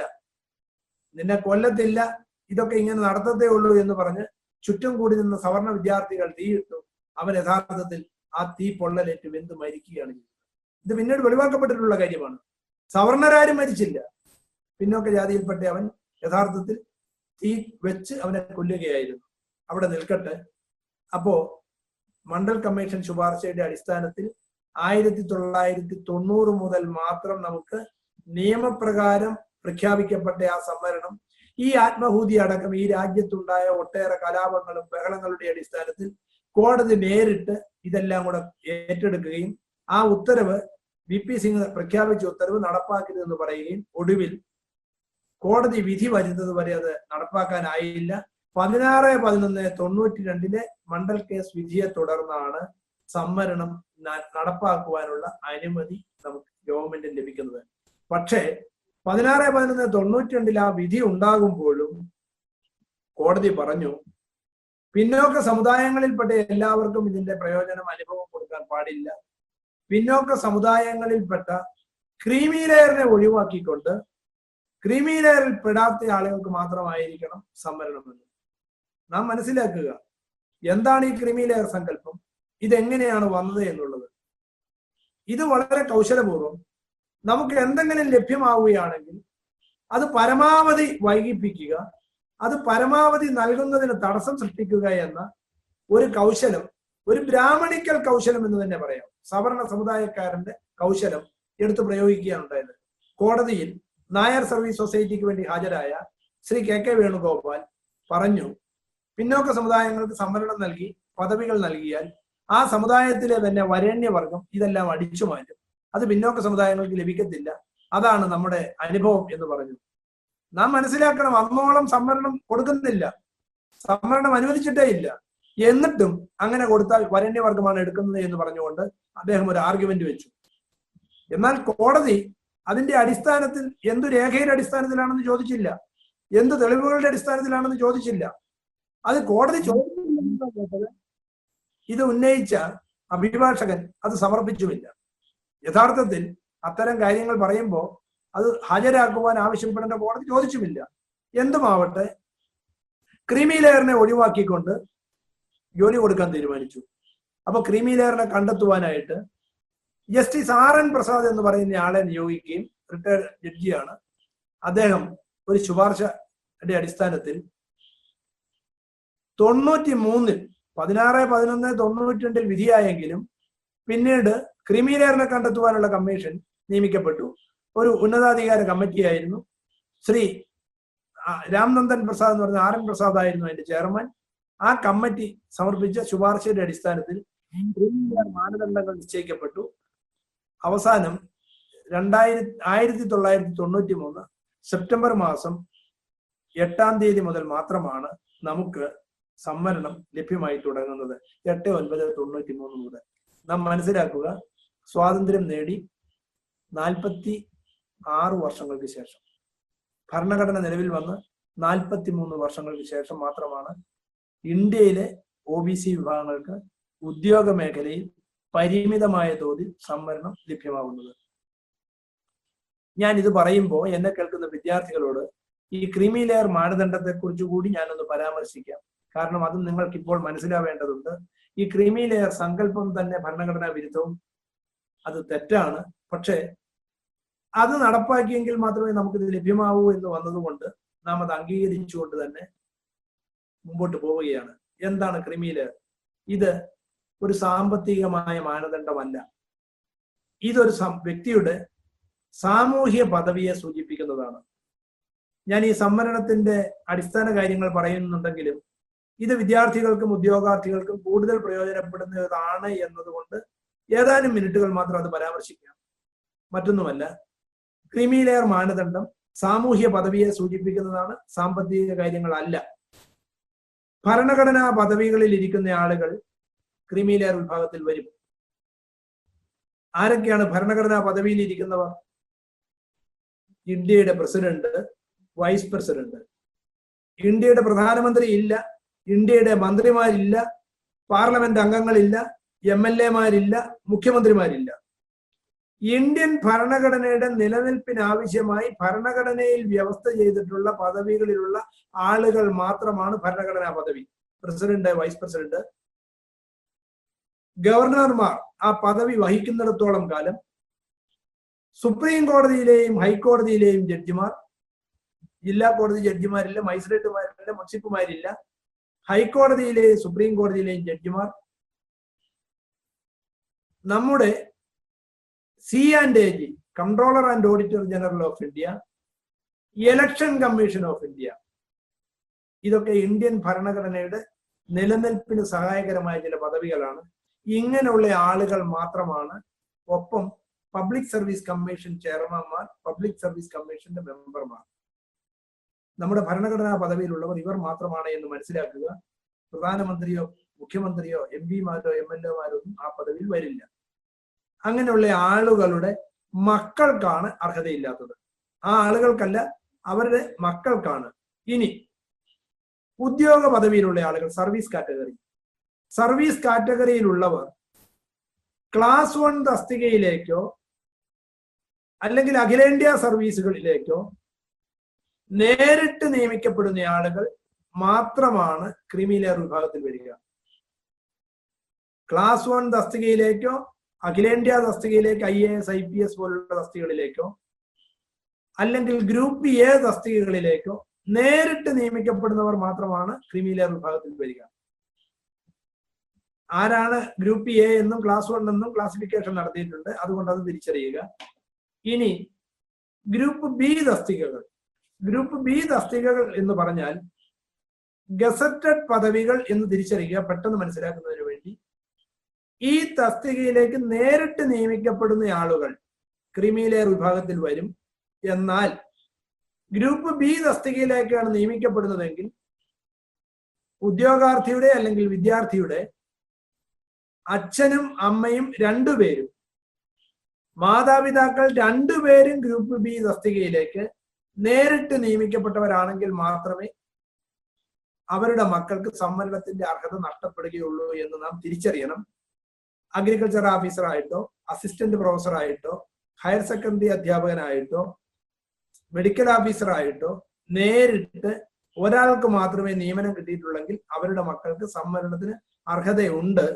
എന്നാൽ ആ ആളുകൾ 40 വയസ്സിന് മുമ്പ് ഗ്രൂപ്പ് എ തസ്തികയ്ക്ക് അല്ലെങ്കിൽ ക്ലാസ് 1 തസ്തികയ്ക്ക് സമാനമായ പദവിയിലേക്ക് പ്രൊമോട്ട് ചെയ്യപ്പെട്ടാൽ, 40 വയസ്സിന് മുമ്പ് എന്നുള്ളത് പ്രത്യേകം മനസ്സിലാക്കണം. കേന്ദ്ര സർക്കാർ ആവശ്യങ്ങൾക്ക് 40 വയസ്സിന് മുമ്പും, കേരളത്തിലെ കീമിനാണെങ്കിൽ 36 വയസ്സിന് മുമ്പും, കേരളത്തിലെ ഉദ്യോഗങ്ങൾക്കാണെങ്കിൽ 35 വയസ്സിന് മുമ്പും. ഈ പ്രായ വ്യത്യാസം നിങ്ങൾ തിരിച്ചറിയുക. അങ്ങനെ നിയമിക്കപ്പെടുന്നവരുടെ മക്കൾക്ക് മാത്രമേ അർഹത നഷ്ടപ്പെടത്തുള്ളൂ. ഗ്രൂപ്പ് സി തസ്തികയിൽ അല്ലെ ക്ലാസ് 3 തസ്തികയിൽ നിയമിക്കപ്പെട്ട ഒരാൾ പ്രൊമോഷൻ വഴി ക്ലാസ് 1 തസ്തികയിൽ എത്തിയാൽ പോലും അർഹത നഷ്ടപ്പെടില്ല എന്നുള്ളതും തിരിച്ചറിയുക. ഞാൻ അതിന്റെ കൂടുതൽ വിശദാംശങ്ങളിലേക്ക് പോകുന്നില്ല, അത് നമുക്ക് പിന്നീട് ചർച്ച ചെയ്യാം. ആരുടെയാണ് വരുമാനം കണക്ക് കൂട്ടുന്നത് എന്നുകൂടി പറയാം. ഉദ്യോഗസ്ഥന്മാരുടെ ആരുടെയും ശമ്പളം കണക്ക് കൂട്ടി, അവരുടെ പെൻഷൻ കണക്ക് കൂട്ടി, അവരുടെ വരുമാനം കണക്ക് കൂട്ടി അവരുടെ പദവി ക്രീമി ലെയർ സ്റ്റാറ്റസ് നിശ്ചയിക്കത്തില്ല. പദവി മാത്രമാണ് നോക്കുക. 10 ലക്ഷം വരുമാനമുണ്ടെങ്കിലും 15 ലക്ഷം വരുമാനമുണ്ടെങ്കിലും 20 ലക്ഷം വരുമാനമുണ്ടെങ്കിലും അത് ശമ്പള വരുമാനമാണെങ്കിൽ അത് കണക്ക് കൂട്ടി നിങ്ങളെ ആരെയും ഒഴിവാക്കില്ല എന്ന് തിരിച്ചറിയുക. എന്നാൽ വരുമാനം കണക്ക് കൂട്ടുന്നത് പ്രൊഫഷണൽ വിഭാഗത്തിൻ്റെതാണ്. അഭിഭാഷകർ, ചാർട്ടേഡ് അക്കൗണ്ടന്റുമാർ, സിനിമാ താരങ്ങൾ, സ്പോർട്സ് താരങ്ങൾ, ഇങ്ങനെയുള്ള ആളുകളുടെ, അതൊക്കെ കോടിക്കണക്കിന് രൂപ വരുമാനമുള്ള ആളുകളുടെ വരുമാനമാണ്. അല്ലെ അഭിഭാഷകരുടേതാണ്, ചാർട്ടേഡ് അക്കൗണ്ടന്റുമാരുടേതാണ്, വേറെ ആരുടെയുമല്ല. വരുമാനം കണക്കിലെടുക്കുക. ഒപ്പം പ്ലാന്റേഷൻ ആക്ടിന്റെ കീഴിൽ വരുന്ന എസ്റ്റേറ്റ് ഉടമകളുടെ വരുമാനം കണക്ക് കൂട്ടും. നഗരപ്രദേശങ്ങളിൽ കെട്ടിടങ്ങൾ വാടകയ്ക്ക് കൊടുത്ത് അതിൽ നിന്ന് വരുമാനം കിട്ടുന്ന ആളുകളുടെ കണക്ക് കൂട്ടും. അല്ലെങ്കിൽ ഭൂമി ലീസിന് കൊടുത്തിട്ട് നഗരപ്രദേശങ്ങളിൽ, മനസ്സിലാക്കണം, ഗ്രാമപ്രദേശങ്ങളിലല്ല, നഗരത്തിലും നഗരപ്രാന്ത പ്രദേശങ്ങളിലും അത്തരത്തിലുള്ള ആളുകളുടെ വരുമാനമാണ് കണക്ക് കൂട്ടുക. ആ വരുമാനം കണക്ക് കൂട്ടുമ്പോൾ നാം മനസ്സിലാക്കണം, അത് തുടർച്ചയായ 3 വർഷം ഉണ്ടായിരിക്കണം. ഇപ്പോഴത്തെ വരുമാന പരിധി 8 ലക്ഷം രൂപയാണ്. ഈ 8 ലക്ഷം രൂപ അപേക്ഷ നൽകുന്ന തീയതിക്ക് മുമ്പുള്ള 3 സാമ്പത്തിക വർഷം അവർക്ക് ഓരോ വർഷവും ഈ 8 ലക്ഷത്തിൽ കൂടുതൽ വരുമാനം ഉണ്ടായിരിക്കണം. ഒരു വർഷം 16 ലക്ഷം വരുമാനം ഉണ്ടായിരുന്നു, അതിന്റെ അടുത്ത വർഷം 7 ലക്ഷമേ ഉണ്ടായിരുന്നുള്ളൂ, പിന്നീടുള്ള വർഷം 20 ലക്ഷം ഉണ്ടായിരുന്നു എന്നതുകൊണ്ട് ഇവരെ ക്രീമി ലെയർ വിഭാഗത്തിൽ ഉൾപ്പെടുത്തത്തില്ല. ഏതെങ്കിലും ഒരു വർഷം ഈ പരിധിക്ക് താഴെയാണെങ്കിലും അവർക്ക് അർഹതയുണ്ട്. അതുകൊണ്ട് ക്രീമി ലെയർ മാനദണ്ഡത്തിന്റെ ഈ വ്യവസ്ഥ നിങ്ങൾ ഓരോരുത്തരും മനസ്സിലാക്കിയിരിക്കണം. കൃഷിഭൂമിയിൽ നിന്നുള്ള വരുമാനവും കണക്ക് കൂട്ടത്തില്ല. അവരുടെ കാർഷിക വസ്തുവിന്റെ കൃഷിഭൂമിയുടെ അളവാണ്. അത് 12 ഏക്കറിൽ കൂടുതൽ കൈവശമുണ്ടെങ്കിൽ, അത് ജലസേചന സൗകര്യമുള്ള ഭൂമിയാണെങ്കിൽ അത്തരം ആളുകളുടേത് മാത്രമാണ് എന്ന് മനസ്സിലാക്കുക. ഈ ക്രീമി ലെയർ മാനദണ്ഡം ഇപ്പോൾ വളരെ പ്രസക്തമാണ്. ഇനി ഒരു കാര്യം കൂടി പറയുന്നു. എനിക്ക് തോന്നുന്നു സംവരണത്തെ കുറിച്ചുള്ള ചർച്ചയായതുകൊണ്ട് ക്രീമി ലെയറിനെ കുറിച്ച് പറയേണ്ടത് അനിവാര്യമായതുകൊണ്ടും ഇപ്പോൾ പ്രൊഫഷണൽ കോളേജുകളിലെ പ്രവേശനം നടക്കുന്നത് കൊണ്ടും ഇനി ഉദ്യോഗമായിട്ടുള്ള കാര്യങ്ങൾ ഉള്ളത് കൊണ്ടുമാണ് ഞാൻ അതിൽ ഇത്തിരി സമയം കൂടുതൽ എടുക്കുന്നത്. സ്വകാര്യ മേഖലയിലുള്ള ആളുകളുടെ, ഇപ്പൊ പൊതു മേഖലാ സ്ഥാപനങ്ങളിലുള്ള ആളുകളുടെ ഉദ്യോഗസ്ഥന്മാരുടേതാണെങ്കിൽ അവരുടേതും സർക്കാർ സർവീസിലെ ഉദ്യോഗവുമായി ബന്ധപ്പെട്ട് അവരുടെ പദവിയുമായി ഒന്നുകിൽ ഇക്വലൻസ് നടത്തിയിട്ടുണ്ടെങ്കിൽ അങ്ങനെ, അല്ലെങ്കിൽ കമ്പയർ ചെയ്തെടുക്കണം. റവന്യൂ ഉദ്യോഗസ്ഥർ, സ്വകാര്യ സ്ഥാപനങ്ങളിലെ ഉദ്യോഗസ്ഥരുടെ, ഇപ്പൊ ഇലക്ട്രിസിറ്റി ബോർഡ് ആയാലും അല്ലെങ്കിൽ ഫൈനാൻഷ്യൽ കോർപ്പറേഷൻ ആയാലും മലബാർ സിമന്റ്സ് ആയാലും അല്ലെങ്കിൽ അതുപോലത്തെ ഒരു പൊതുമേഖലാ സ്ഥാപനമാണെങ്കിലും അവിടുത്തെ ഉദ്യോഗസ്ഥന്മാരുടെ പദവി സർക്കാർ സ്ഥാപനങ്ങളിലെ പദവിയുമായി സമീകരണം നടത്താനാകുമെങ്കിൽ സ്കെയിൽ ഓഫ് പേ വെച്ചിട്ട് കമ്പയർ ചെയ്യാനാകുമെങ്കിൽ അങ്ങനെ കമ്പയർ ചെയ്തിട്ട് ആ ഉദ്യോഗസ്ഥന്മാരുടെ പദവി നിശ്ചയിച്ചിട്ടാണ് നോൺ ക്രീമി ലെയർ സർട്ടിഫിക്കറ്റ് നൽകേണ്ടത്. ഇനി സമീകരണം നടത്തിയിട്ടില്ലാത്ത സ്വകാര്യ പൊതുമേഖലാ സ്ഥാപനങ്ങളാണെങ്കിൽ ഗവൺമെന്റ് ഓഫ് ഇന്ത്യ ഒരു ഉത്തരവ് ഇഷ്യൂ ചെയ്തിട്ടുണ്ട്. ഇപ്പോൾ ഒരു മാനദണ്ഡം നൽകിയിട്ടുണ്ട്. അത് കമ്പനി ആക്ട് അനുസരിച്ച് ആ സ്ഥാപനങ്ങളുടെ ബോർഡ് ലെവൽ എക്സിക്യൂട്ടീവ് അംഗങ്ങൾ, എക്സിക്യൂട്ടീവ് ഡയറക്ടേഴ്സ്, ബോർഡ് ലെവൽ ആ പദവിയിൽ എത്തിയിരിക്കുന്ന ആളുകൾ മാത്രമാണ് ക്രീമി ലെയർ. അവർക്ക് മാത്രമേ ക്രീമി ലെയറിൽ പെടുന്നുള്ളൂ. അതിന് താഴെയുള്ള ആളുകൾ ആരും, തൊട്ട് താഴെയുള്ള ആളുകൾ. ഒരു ഉദാഹരണം ഞാൻ സൂചിപ്പിക്കാം. ഇലക്ട്രിസിറ്റി ബോർഡിലാണെങ്കിൽ അവിടുത്തെ മെമ്പർമാർ, എക്സിക്യൂട്ടീവ് ഡയറക്ടർമാർ, തൊട്ട് താഴെ വരുന്ന ചീഫ് എഞ്ചിനീയർമാരാണ്. അതിന് താഴെയുള്ള ആരും ക്രീമി ലെയർ വിഭാഗത്തിൽ വരത്തില്ല. പക്ഷെ ഇലക്ട്രിസിറ്റി ബോർഡിലുള്ള ഉദ്യോഗസ്ഥന്മാരെ സമീകരണം നടത്തി അല്ലെ കമ്പയർ ചെയ്യാവുന്നതുകൊണ്ട് അതിപ്പോ ഞാൻ സൂചിപ്പിക്കുന്നില്ല. ഇടക്കാലത്ത് ഇലക്ട്രിസിറ്റി ബോർഡിലെ ഉദ്യോഗസ്ഥന്മാരുടെ ഒരു ക്ലാസിഫിക്കേഷനിൽ ഒരു ചെറിയ അപാകത ഉണ്ടായി. അസിസ്റ്റന്റ് എക്സിക്യൂട്ടീവ് എഞ്ചിനീയറെ ഗ്രൂപ്പ് എ ആക്കി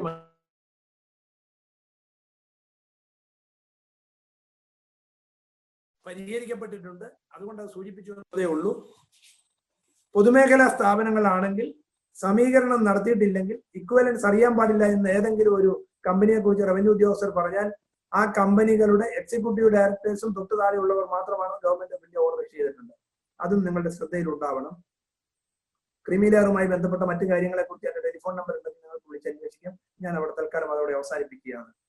നമുക്ക് നമ്മുടെ സംവരണ വിഷയത്തിലേക്ക് വീണ്ടും വരാം. വിദ്യാർത്ഥികളും ഉദ്യോഗാർത്ഥികളും എന്നുള്ള നിലയിൽ നാം മനസ്സിലാക്കണം, ഉദ്യോഗ മേഖലയിലെ സംവരണം ലഭ്യമായി തുടങ്ങിയത് 43 വർഷത്തിന് ശേഷമാണ്. ഭരണഘടന നിലവിൽ വന്നിട്ട് 93 മുതൽ മാത്രമാണ് അഖിലേന്ത്യാ അടിസ്ഥാനത്തിൽ കേരളത്തിൽ സംവരണം ഉണ്ടായിരുന്നു. സംവരണത്തിന്റെ തോതുകളിൽ വ്യത്യാസമുണ്ട്. വിദ്യാഭ്യാസ മേഖലയിൽ നമുക്ക് സംവരണം ലഭ്യമായത് 2006 സെൻട്രൽ എഡ്യൂക്കേഷൻ ആക്ട് നിലവിൽ വന്ന ശേഷം മാത്രമാണ്. IIT, IIM പോലുള്ള സ്ഥാപനങ്ങളിൽ, സെൻട്രൽ യൂണിവേഴ്സിറ്റികളിൽ, all India institute of medical science പോലുള്ള കേന്ദ്ര വിദ്യാഭ്യാസ സ്ഥാപനങ്ങളിൽ ഇന്ത്യയിലെ പിന്നോക്ക സമുദായങ്ങൾക്ക് സംവരണം ലഭ്യമായി തുടങ്ങുന്നത് സെൻട്രൽ എഡ്യൂക്കേഷൻ ആക്ട് 93 ഭരണഘടനാ ഭേദഗതി നിയമം 2006 അനുസരിച്ച് ആണ്. അവിടെയും പിന്നോക്ക ജാതികൾക്ക് സംവരണം ഏർപ്പെടുത്തിയിരുന്നെങ്കിലും അതും കോടതിയിൽ ചോദ്യം ചെയ്യപ്പെട്ടു.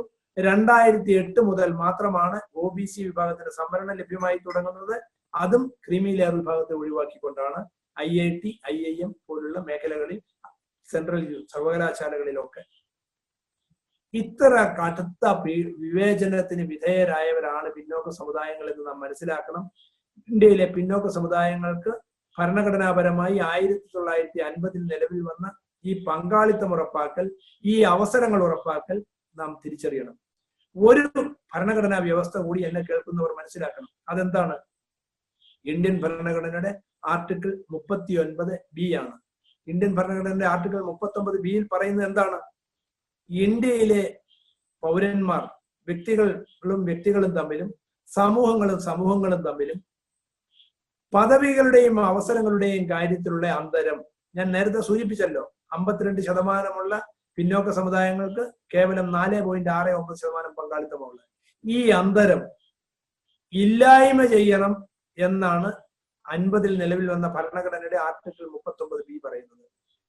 പദവികളിലെയും അവസരങ്ങളിലുമുള്ള അന്തരം ഇല്ലായ്മ ചെയ്യണം. വരുമാനത്തിന്റെ കാര്യത്തിലുള്ള അന്തരം ലഘൂകരിക്കണം. ഇപ്പൊ വരുമാനത്തിന്റെ കാര്യത്തിലുള്ള അന്തരം എത്ര വ്യത്യാസമുണ്ട് എന്നുള്ളത് നമുക്കറിയാം. അത് ലഘൂകരിക്കണം, മിനിമൈസ് ചെയ്യണമെന്നേ പറയുന്നുള്ളൂ. പക്ഷേ പദവികളുടെയും അവസരങ്ങളുടെയും കാര്യത്തിലുള്ള അന്തരം ഇല്ലായ്മ ചെയ്യണം എന്ന് പറയുന്ന ഭരണഘടനയ്ക്ക് വിധേയമായി ജീവിക്കുന്ന പൗരന്മാരുടെ ഇന്നത്തെ അവസ്ഥ എന്താണ്? 1980 റിപ്പോർട്ട് കൊടുത്ത BP മണ്ഡൽ 52% ആളുകൾക്ക് 4.69% പങ്കാളിത്തം എന്ന് പറഞ്ഞിരുന്നെങ്കിൽ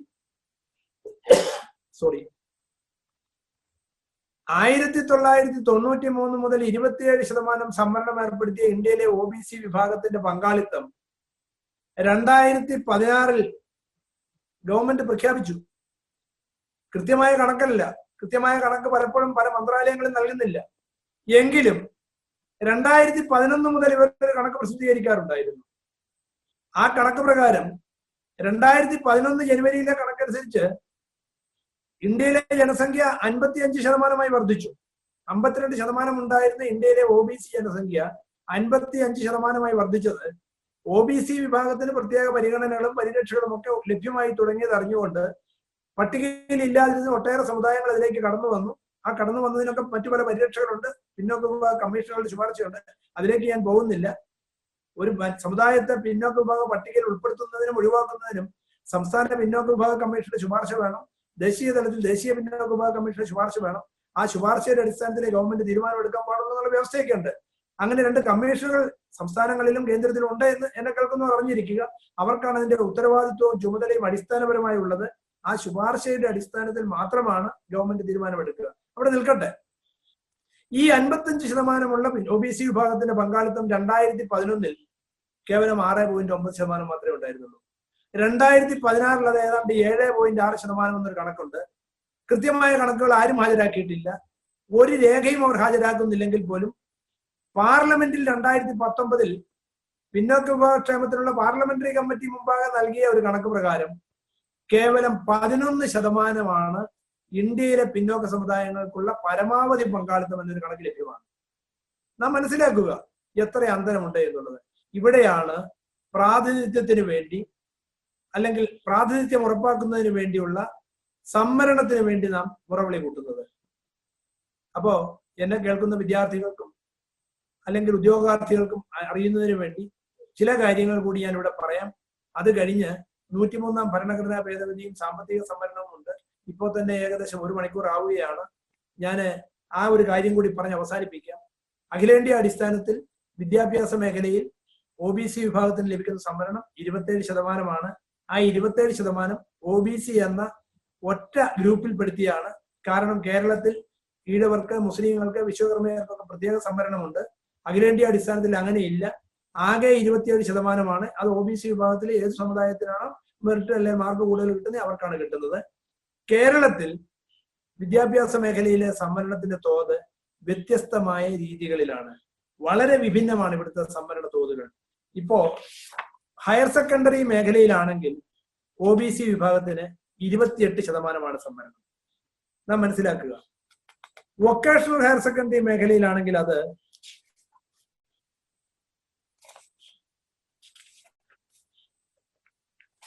32% വൊക്കേഷണൽ ഹയർ സെക്കൻഡറി മേഖലയിലെ സംവരണം. ഒരു നേരിയ വ്യത്യാസം ഉണ്ടെന്ന് നമുക്ക് പരിശോധിക്കാം. ഡിഗ്രി കോളേജുകളിലും സർവകലാശാലകളിലും OBC വിഭാഗത്തിന് കേവലം 20% മാത്രമാണ് സംവരണം. പ്രൊഫഷണൽ കോളേജുകളിലെ MBBS പോലുള്ള കോഴ്സുകൾക്ക്, എഞ്ചിനീയറിംഗ് കോഴ്സുകൾക്ക്, ബിരുദ കോഴ്സുകൾക്ക് 30% സംവരണം. ബിരുദാനന്തര ബിരുദ മെഡിക്കൽ കോളേജുകൾക്ക് OBC വിഭാഗത്തിന് ആകെയുള്ള സംവരണം കേവലം 9%.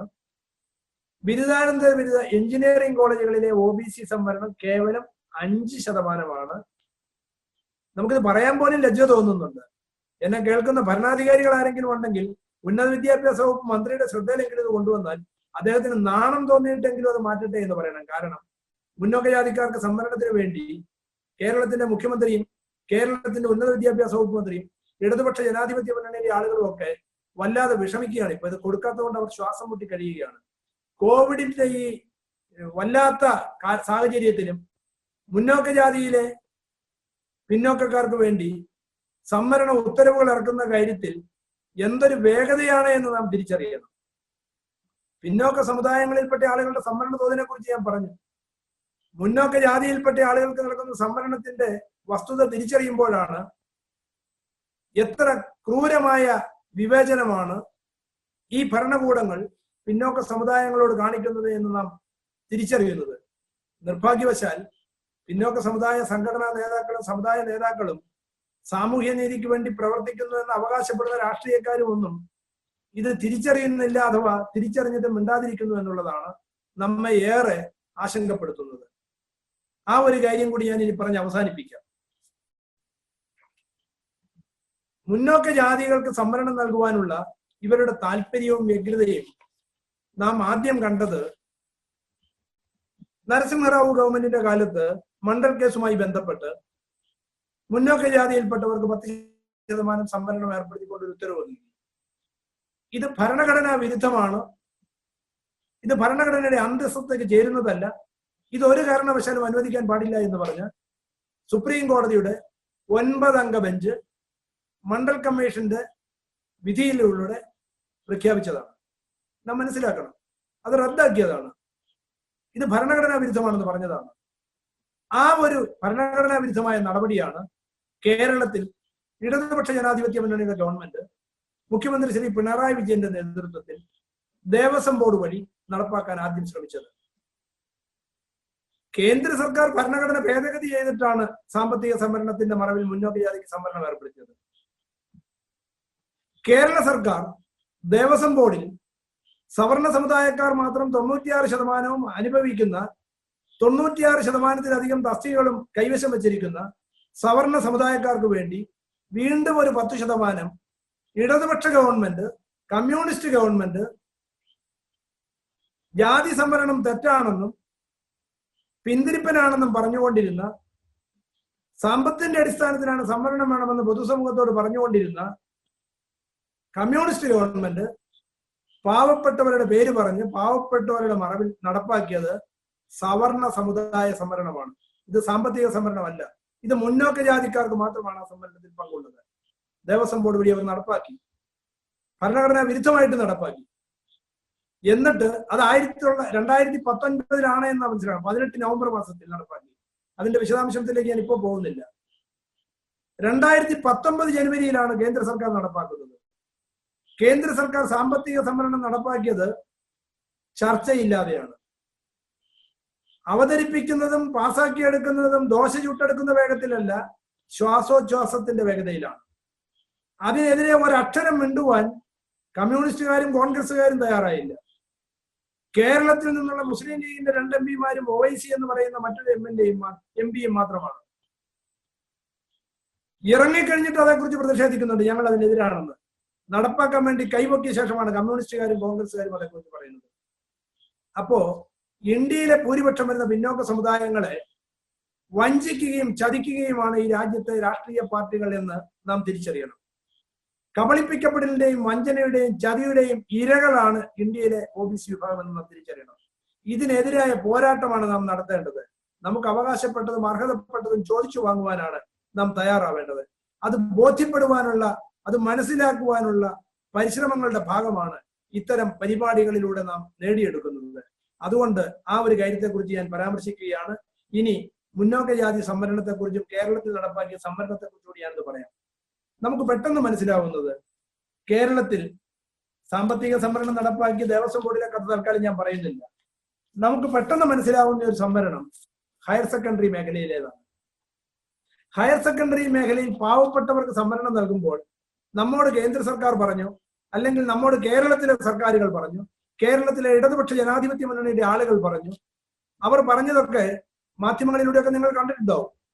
നിങ്ങൾ എടുത്തു കാണേണ്ട ഒരു കാഴ്ച നിങ്ങൾ കണ്ടിട്ടില്ലെങ്കിൽ, മീഡിയ 1 ചർച്ചയിൽ SFIയുടെ അഖിലേന്ത്യാ പ്രസിഡന്റും CPMന്റെ പ്രതിനിധിയുമായ ശ്രീ V ശിവദാസ് എന്നോടൊപ്പം ചർച്ചയിൽ പങ്കെടുത്തുകൊണ്ട് പറഞ്ഞു, ഞങ്ങളിത് മുന്നോക്ക ജാതിയിൽപ്പെട്ട ആളുകൾക്ക് പൊതുവിഭാഗത്തിൽ ലഭിക്കുന്ന സീറ്റുകളിൽ നിന്നും അല്ലെങ്കിൽ അവരുടെ അവസരങ്ങളിൽ നിന്നും ഒരു 10% മാത്രം എടുത്ത് അതിലെ പാവപ്പെട്ടവർക്കാണ് നൽകുന്നത് എന്ന്.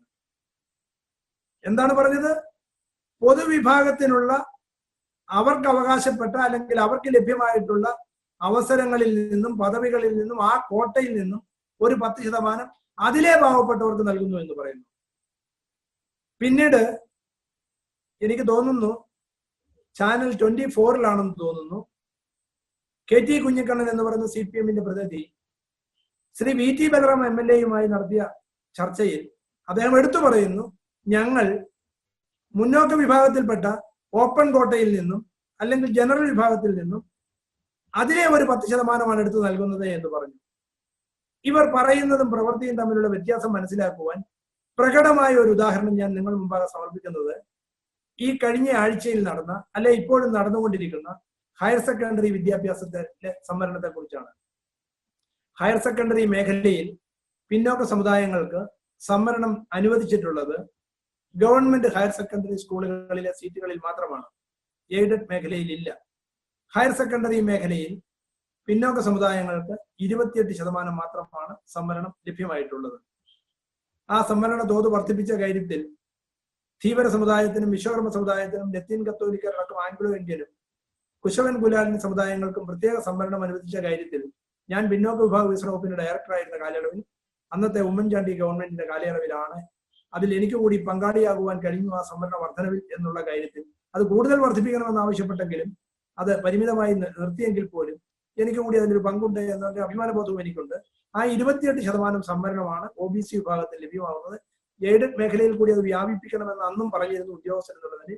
നടപ്പായില്ല, അവിടെ നിൽക്കട്ടെ.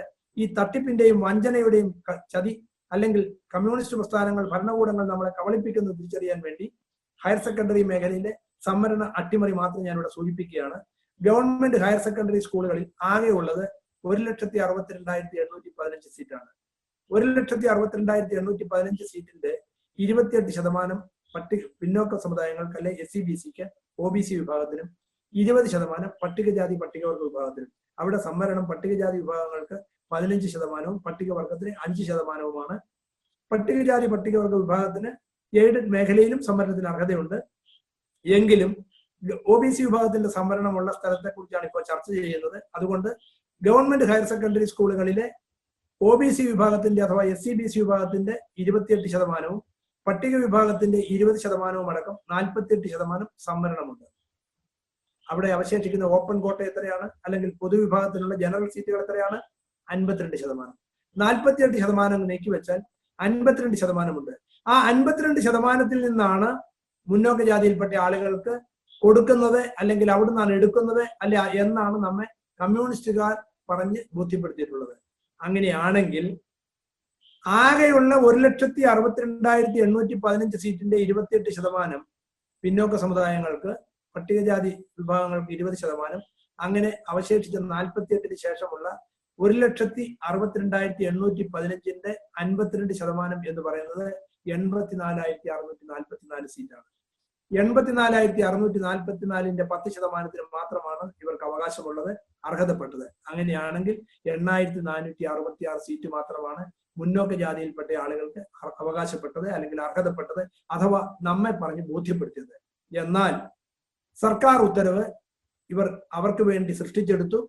തെറ്റായ രീതിയിൽ സൃഷ്ടിച്ചെടുത്ത ഉത്തരവിനെ ഏറ്റവും ക്രൂരമായ രീതിയിൽ വ്യാഖ്യാനിച്ച് ആകെ സീറ്റുകളുടെ 10% അവർ എടുക്കുകയാണ് ഉണ്ടായത്. അതായത് 1,62,815ന്റെ 10% അവർക്ക് അവകാശപ്പെട്ടതാണെന്ന് പറഞ്ഞു. അങ്ങനെയാണെങ്കിൽ 16,281 സീറ്റാണ് അവർക്ക് കിട്ടേണ്ടത്. പക്ഷെ അവർ എടുത്തത്, അവർക്ക് നീക്കിവെച്ചത് 16,711 സീറ്റാണെന്ന് നാം തിരിച്ചറിയണം. എന്ത് കള്ളക്കളിയാണ്, എന്ത് കള്ളക്കണക്കാണ് ഇവർ ഉണ്ടാക്കിയത് എന്ന് ഇനിയും വെളിപ്പെടാനിരിക്കുന്നതേ ഉള്ളൂ.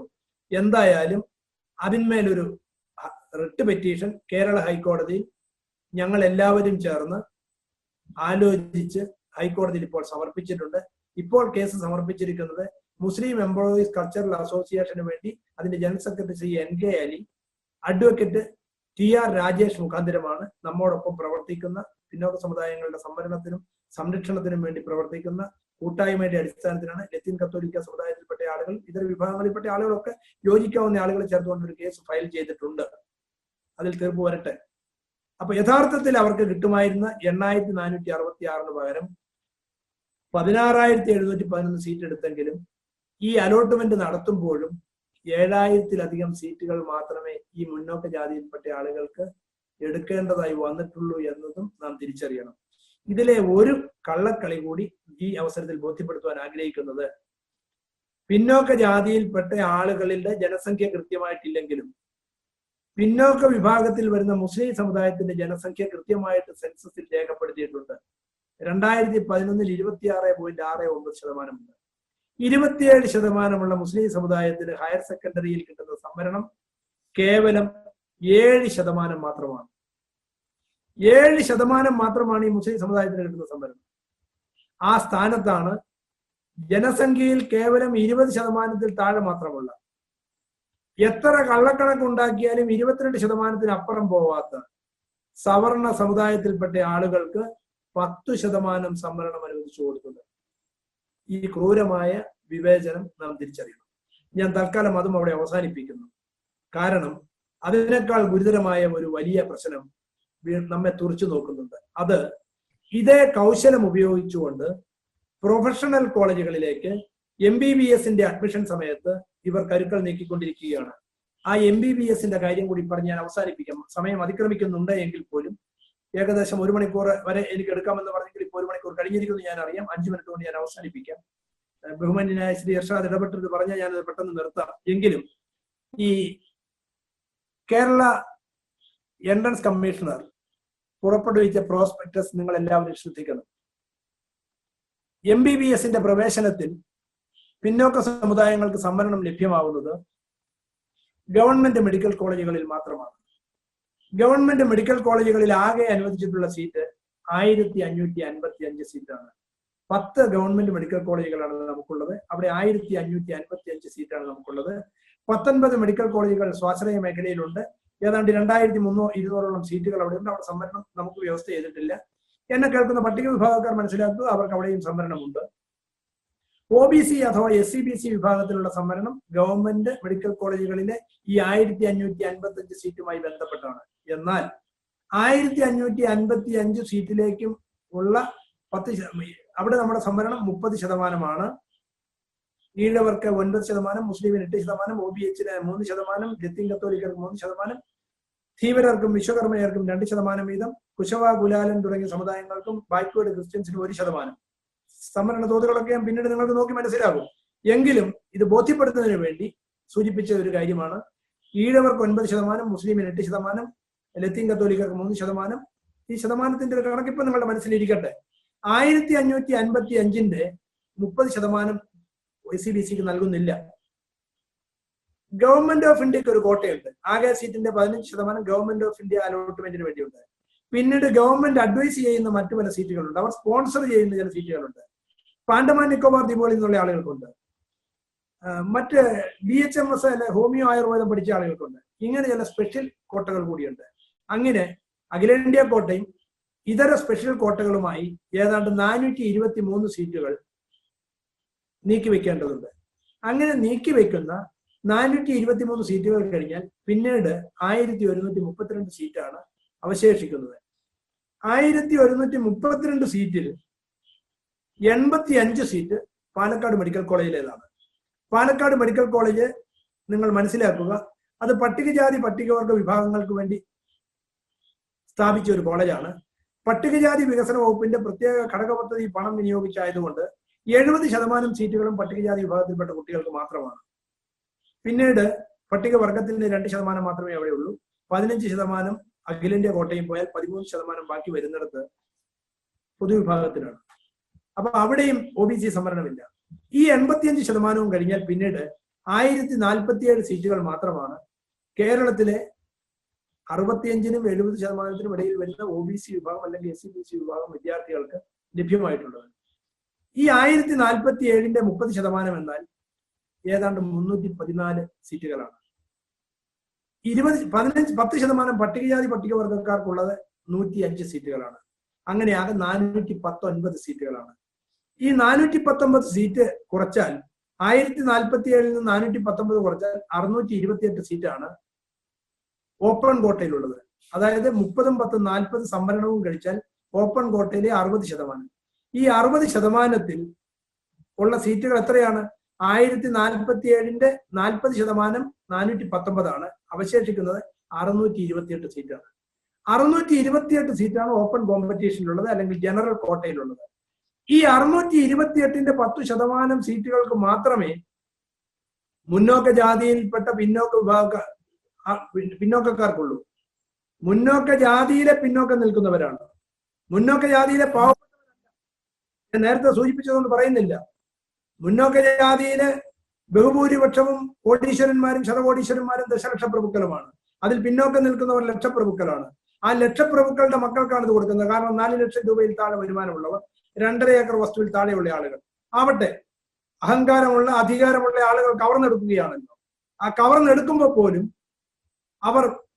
അവർക്ക് അവകാശപ്പെട്ടത് നമ്മെ പറഞ്ഞ് ബോധ്യപ്പെടുത്തിയ 628 സീറ്റിന്റെ 10% 62.8 അല്ലെങ്കിൽ 63 സീറ്റാണ്. ആകെ 63 സീറ്റിന് മാത്രം അവകാശപ്പെട്ട ആളുകൾ എടുത്തത് എത്രയാണെന്ന് നാം തിരിച്ചറിയണം. നിങ്ങൾ പ്രോസ്പെക്ടസ് എടുക്കുക ഈ വർഷത്തെ. ആ പ്രോസ്പെക്ടസിൽ 130 സീറ്റുകൾ ഇതിനോടകം തന്നെ കേരളത്തിലെ മുന്നോക്ക ജാതിക്കാർക്കായി നീക്കി വച്ചിരിക്കുകയാണ്. എന്തടിസ്ഥാനത്തിലാണെന്നറിയില്ല. ജനസംഖ്യയിൽ 27% മുസ്ലിം സമുദായത്തിന് കേവലം 84 സീറ്റാണ് ലഭിക്കുക ഈ കണക്കനുസരിച്ച്. സമാനമായി ഈഴവ സമുദായത്തിന് കിട്ടുന്ന 94 സീറ്റ് മാത്രമാണ്. അവരെക്കാൾ ജനസംഖ്യ കുറവുള്ള മുന്നോക്ക ജാതിയിൽപ്പെട്ട ആളുകൾക്ക് ഇതിനോടകം 130 സീറ്റുകൾ വിതരണം ചെയ്യുവാനായിട്ട് പ്രോസ്പെക്ടസിൽ മാറ്റിവെച്ചിട്ടുണ്ട്. അതിലെ മറ്റൊരു ക്രൂരത അല്ലെങ്കിൽ ഇവരുടെ സ്വാർത്ഥത, അതിൽ 42 സീറ്റുകൾ തിരുവനന്തപുരം മെഡിക്കൽ കോളേജിൽ മാത്രം മാറ്റിവെച്ചിരിക്കുകയാണ്. വരേണ്യവർഗത്തിന്റെ മക്കൾ ഈ സംസ്ഥാനത്തെ ഏറ്റവും മെച്ചപ്പെട്ട കോളേജിൽ തന്നെ പഠിക്കട്ടെ എന്ന കൗശലം അവർ ബോധപൂർവം കണ്ടെത്തിയിരിക്കുകയാണ്. എന്നെ കേൾക്കുന്ന ആളുകളുടെ പ്രതികരണം കേൾക്കുമ്പോൾ പലപ്പോഴും എനിക്ക് താല്പര്യമുണ്ട്. പക്ഷേ ഈ വസ്തുതയ്ക്ക് മറുപടി പറയട്ടെ എന്നെ കേൾക്കുന്ന ആളുകൾ. ഇനി മറ്റൊരു കാര്യം, ഈ 130 സീറ്റിന് പുറമെ വീണ്ടും കൂടുതൽ സീറ്റുകൾ കൂടി കിട്ടും, അത് പ്രതീക്ഷിക്കുന്നു എന്നാണ് പ്രോസ്പെക്ടസിൽ രേഖപ്പെടുത്തിയിട്ടുള്ളത്. ഇതെങ്ങനെയാണ് ഈ 130 എന്നുള്ളതിനെ കുറിച്ച് ഞാനൊരു അന്വേഷണം നടത്തി.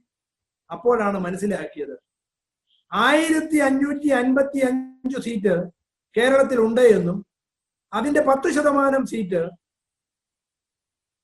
സൂപ്പർ ന്യൂമറി ആയിട്ട് കേന്ദ്ര സർക്കാർ അലോട്ട് ചെയ്ത് കൊടുത്തിരിക്കുന്നു. അപ്പൊ കേരളത്തിൽ അത് ആർക്കു വേണ്ടിയാണ്? മുന്നോക്ക ജാതികൾക്ക് വേണ്ടിയാണ്. മുന്നോക്ക ജാതികൾക്ക് വേണ്ടി 10% സീറ്റ് വർദ്ധിപ്പിച്ചപ്പോൾ കേരളത്തിൽ 1555ന്റെ 10% 155. ഈ 155 സീറ്റിൽ 15% വീണ്ടും കേന്ദ്ര അലോട്ടിന് വേണ്ടി പോണം. ഞാൻ നേരത്തെ സൂചിപ്പിച്ചതുപോലുള്ള മറ്റു ചില ശുപാർശകൾ അഡ്വൈസ് ചെയ്യുന്ന ആളുകൾക്ക് വേണ്ടി ഏകദേശം 25 സീറ്റുകളോളം കുറവ് ചെയ്താൽ അവശേഷിച്ച 130 സീറ്റാണ്. ഈ 130 സീറ്റും കഴിഞ്ഞ വർഷം കേരളത്തിലെ മുന്നോക്ക ജാതികൾക്ക് നൽകി എന്നതും എന്നെ കേൾക്കുന്ന പിന്നോക്ക സമുദായ വിദ്യാർത്ഥികൾ, നേതാക്കൾ തിരിച്ചറിയണം. ഏതു നിയമത്തിന്റെ അടിസ്ഥാനത്തിലാണ്? കേരളത്തിലെ പിന്നോക്ക സമുദായക്കാർ വെയിൽ കൊള്ളണം, ധർണ നടത്തണം, സമരം ചെയ്യണം, പിക്കറ്റ് ചെയ്യണം, പതിറ്റാണ്ടുകൾ കാത്തിരിക്കണം തങ്ങൾക്ക് അനുകൂലമായ ഒരു തീരുമാനമുണ്ടാവാൻ. കേന്ദ്രം പ്രഖ്യാപിച്ച ഉടനെ കേരളത്തിലും അത് നടപ്പാക്കി. എന്തൊരു ഉത്സാഹമാണ് കേരളത്തിന്റെ മുഖ്യമന്ത്രിക്കും കേരളത്തിന്റെ വിദ്യാഭ്യാസ മന്ത്രിക്കും. ഞാൻ കൂടുതൽ വിശദീകരിക്കുന്നില്ല, സമയക്കുറവ് മൂലം. നാം തിരിച്ചറിയണം, കഴിഞ്ഞ വർഷം കൊടുത്തപ്പോഴത്തെ ഒരു സ്ഥിതി കൂടി ഇനി നടക്കാൻ പോകുന്നത് തിരിച്ചറിയാൻ വേണ്ടിയാണ്. കഴിഞ്ഞ വർഷം നൽകിയ 130 സീറ്റുകളിൽ എന്നെ കേൾക്കുന്നവർ തിരിച്ചറിയുക, പിന്നോക്ക ജാതിയിൽപ്പെട്ട ഈഴവ സമുദായത്തിലുള്ള ആളുകളിലെ 1654 റാങ്കുകാരനാണ് MBBS പ്രവേശനം കിട്ടിയത്. മുസ്ലിം സമുദായത്തിലെ 1417 റാങ്കുകാരനാണ് സംവരണത്തിലൂടെ പ്രവേശനം കിട്ടിയത്. ലത്തീൻ കത്തോലിക്കൻ 3208. എന്നാൽ നമ്മുടെ ഈ സവർണ സമുദായത്തിൽപ്പെട്ട മുന്നോക്ക ജാതിയിലെ പിന്നോക്കക്കാരൻ എന്ന് പറയുന്നവൻ 8461 റാങ്കുകാരൻ MBBS പ്രവേശനം നേടി. പാവപ്പെട്ട പട്ടികജാതിക്കാരനും പിന്നോക്ക ജാതിക്കാരനും മാർക്കൽപ്പം കുറഞ്ഞിട്ട് പ്രവേശനം നേടിയാൽ, പ്രത്യേകിച്ച് MBBS പോലുള്ള കോഴ്സുകൾക്ക് പ്രവേശനം നേടിയാൽ, ഈ സവർണ സമുദായത്തിൽപ്പെട്ട ആളുകളും ഈ തമ്പുരാക്കന്മാരൊക്കെ പറഞ്ഞുകൊണ്ടിരുന്നു, അയ്യോ പാവപ്പെട്ടവൻ സംവരണം നേടി MBBS പഠിക്കുക, അങ്ങനെ ജയിച്ച പട്ടികജാതിക്കാരൻ പിന്നോക്ക ജാതിക്കാരനാണ് ഡോക്ടറായി വന്നിരിക്കുന്നത്, അവൻ ചികിത്സിച്ച രോഗി ചത്തുപോകും മരിച്ചു പോകും എന്നൊക്കെ ആക്ഷേപിച്ചിരുന്ന ഈ സവർണ സമുദായക്കാർക്ക് ആർക്കും ഇപ്പൊ മെറിറ്റിനെ കുറിച്ച് വർത്തമാനം പറയാനില്ല. അവർക്കാർക്കും ഇപ്പോ ജാതി സംവരണം മോശമാണെന്നും പറയുവാൻ കഴിയുന്നില്ല. മുന്നോക്ക ജാതിക്കാർക്ക് സംവരണം ലഭിച്ചതോടുകൂടി പെരുന്നയിലെ നായർ സൊസൈറ്റിക്കാർക്കും ജാതി സംവരണം മോശമാണെന്നുള്ള പ്രഖ്യാപനമൊക്കെ പോയി, മെറിറ്റ് വാദമൊക്കെ പിന്തിരിപ്പനായി പോയി. അപ്പോഴും നമ്മുടെ പിന്നോക്ക സമുദായങ്ങളിൽപ്പെട്ട ചില ആളുകൾക്കൊക്കെ ഇപ്പോഴും സംവരണം എന്ന് കേട്ടാൽ എന്തോ ഒരു അലർജി പോലെയാണ്. നിങ്ങൾ തിരിച്ചറിയുക. ഒരു കാര്യം കൂടി ഞാൻ പറയട്ടെ, പിന്നോക്ക സമുദായ വിദ്യാർത്ഥികൾക്ക് പ്രവേശനത്തിൽ മാത്രമേ സംവരണത്തിന് എന്തെങ്കിലും ഇളവുകൾ അനുവദിക്കാറുള്ളൂ. അവർ പഠിക്കുന്ന പരീക്ഷയുടെ മാർക്കിൽ ഒരു ഇളവും അനുവദിക്കുന്നില്ല. എല്ലാവരും 40 മാർക്ക് വാങ്ങിയേ ജയിക്കുന്നുവെങ്കിൽ കേരളത്തിലെ പട്ടികജാതിക്കാരനും ആദിവാസിയും പിന്നോക്കക്കാരനും ഒക്കെ 40 മാർക്ക് വാങ്ങിയാൽ മാത്രമേ ജയിക്കാറുണ്ടായിരുന്നുള്ളൂ. അതുകൊണ്ട് ആക്ഷേപം പറയുന്ന ആളുകൾ അതും തിരിച്ചറിയുന്നതിന് വേണ്ടി ഞാൻ ഇവിടെ സൂചിപ്പിച്ചതാണ്. ഞാൻ കൂടുതൽ കാര്യങ്ങളിലേക്ക് ഇനി തൽക്കാലം കടക്കുന്നില്ല, സമയം ഇപ്പോൾ തന്നെ അതിക്രമിച്ചിരിക്കുന്നു. നിങ്ങൾക്ക് ചോദിക്കുവാനുള്ള ചില ചോദ്യങ്ങളും സംശയങ്ങളും ഒക്കെ ഉണ്ടെങ്കിൽ അതുകൂടി പരാമർശിക്കാം. ഞാൻ മറ്റു പല കാര്യങ്ങളും ഇവിടെ പരാമർശിക്കണമെന്നുണ്ടെങ്കിൽ സമയക്കുറവ് മൂലം അത് പറയുന്നില്ല. അത്യാവശ്യം ചില കാര്യങ്ങളൊക്കെ ഞാൻ പരാമർശിച്ചിട്ടുണ്ട്. ഏതായാലും സാമൂഹ്യനീതി എന്ന് പറയുന്നത് ഭരണഘടന നമുക്ക് ഉറപ്പ് നൽകിയിട്ടുള്ളതാണ്. അത് നമുക്ക് ഭരണഘടനാപരമായ അവകാശമാണ്. ഇതാരുടെയും ഔദാര്യമല്ല, ഇതാരുടെയും സൗജന്യമല്ല, ഇത് സ്വാതന്ത്ര്യത്തിന്റെ അനുഭവമാണ്. ഇത് നമുക്കായി നീക്കിവെക്കപ്പെട്ടിട്ടുള്ള പദവികളും അവസരങ്ങളുമാണ്. അത് നമുക്ക് ലഭ്യമാവേണ്ടതുണ്ട്. അത് ലഭ്യമാവുന്നില്ല എന്നുണ്ടെങ്കിൽ അത് ചോദിച്ചു വാങ്ങുവാനും ആവശ്യമെങ്കിൽ പിടിച്ചു വാങ്ങുവാനുമാണ് നാം ശ്രമിക്കേണ്ടത്. ഇത് സ്വാതന്ത്ര്യത്തിന്റെ അനുഭവമാണ്. ഇതര മാത്രമാണ് എനിക്ക് ഈ സന്ദർഭത്തിൽ സൂചിപ്പിക്കുവാനുള്ളത്. എന്തായാലും കൂടുതൽ എന്തെങ്കിലും വിശദീകരിക്കുവാനുണ്ടെങ്കിൽ പിന്നീട് ആവാം. എന്തെങ്കിലും സംശയങ്ങൾ ഉണ്ടെങ്കിൽ ചോദിക്കാം. ക്രീമി ലെയറുമായി ബന്ധപ്പെട്ടും അല്ലെങ്കിൽ എന്റെ കാര്യത്തിലുള്ള എന്റെ ടെലിഫോൺ നമ്പർ എന്നെ കേൾക്കുന്ന ആളുകൾക്ക് നോട്ട് ചെയ്ത് വെക്കാം. ക്രീമി ലെയറുമായി ബന്ധപ്പെട്ട സംശയം ചോദിക്കാം. 94 47 27 58 09 94472758009. ഇതാണ് എന്റെ ടെലിഫോൺ നമ്പർ. ഞാൻ പിന്നോക്ക വിഭാഗ വികസന വകുപ്പിന്റെ സ്ഥാപക ഡയറക്ടറായിരുന്നു. പട്ടികജാതി വികസന വകുപ്പിന്റെ അഡീഷണൽ ഡയറക്ടറായിരുന്നു. സംവരണവുമായി ബന്ധപ്പെട്ട് ഇത്തരം കാര്യങ്ങളിലൊക്കെ ദീർഘകാലമായി ഞാൻ പ്രവർത്തിച്ചു വരുന്നു, മനസ്സിലാക്കി വരുന്നു. National forum four enforcement of social justice എന്ന ഒരു മൂവ്മെന്റിന്റെ ഭാഗമായി ഇപ്പോഴും സംവരണത്തിന് വേണ്ടിയുള്ള പോരാട്ടങ്ങൾ തുടരുന്നു. എല്ലാവരുടെയും സഹായവും സഹകരണവും ഉണ്ടാവണം. ഇത് അത്തരത്തിലുള്ള പ്രവർത്തനങ്ങളാണ് നടത്തുന്നത് എന്ന് പറഞ്ഞ് ഞാൻ അവസാനിപ്പിക്കുന്നു. നമസ്കാരം.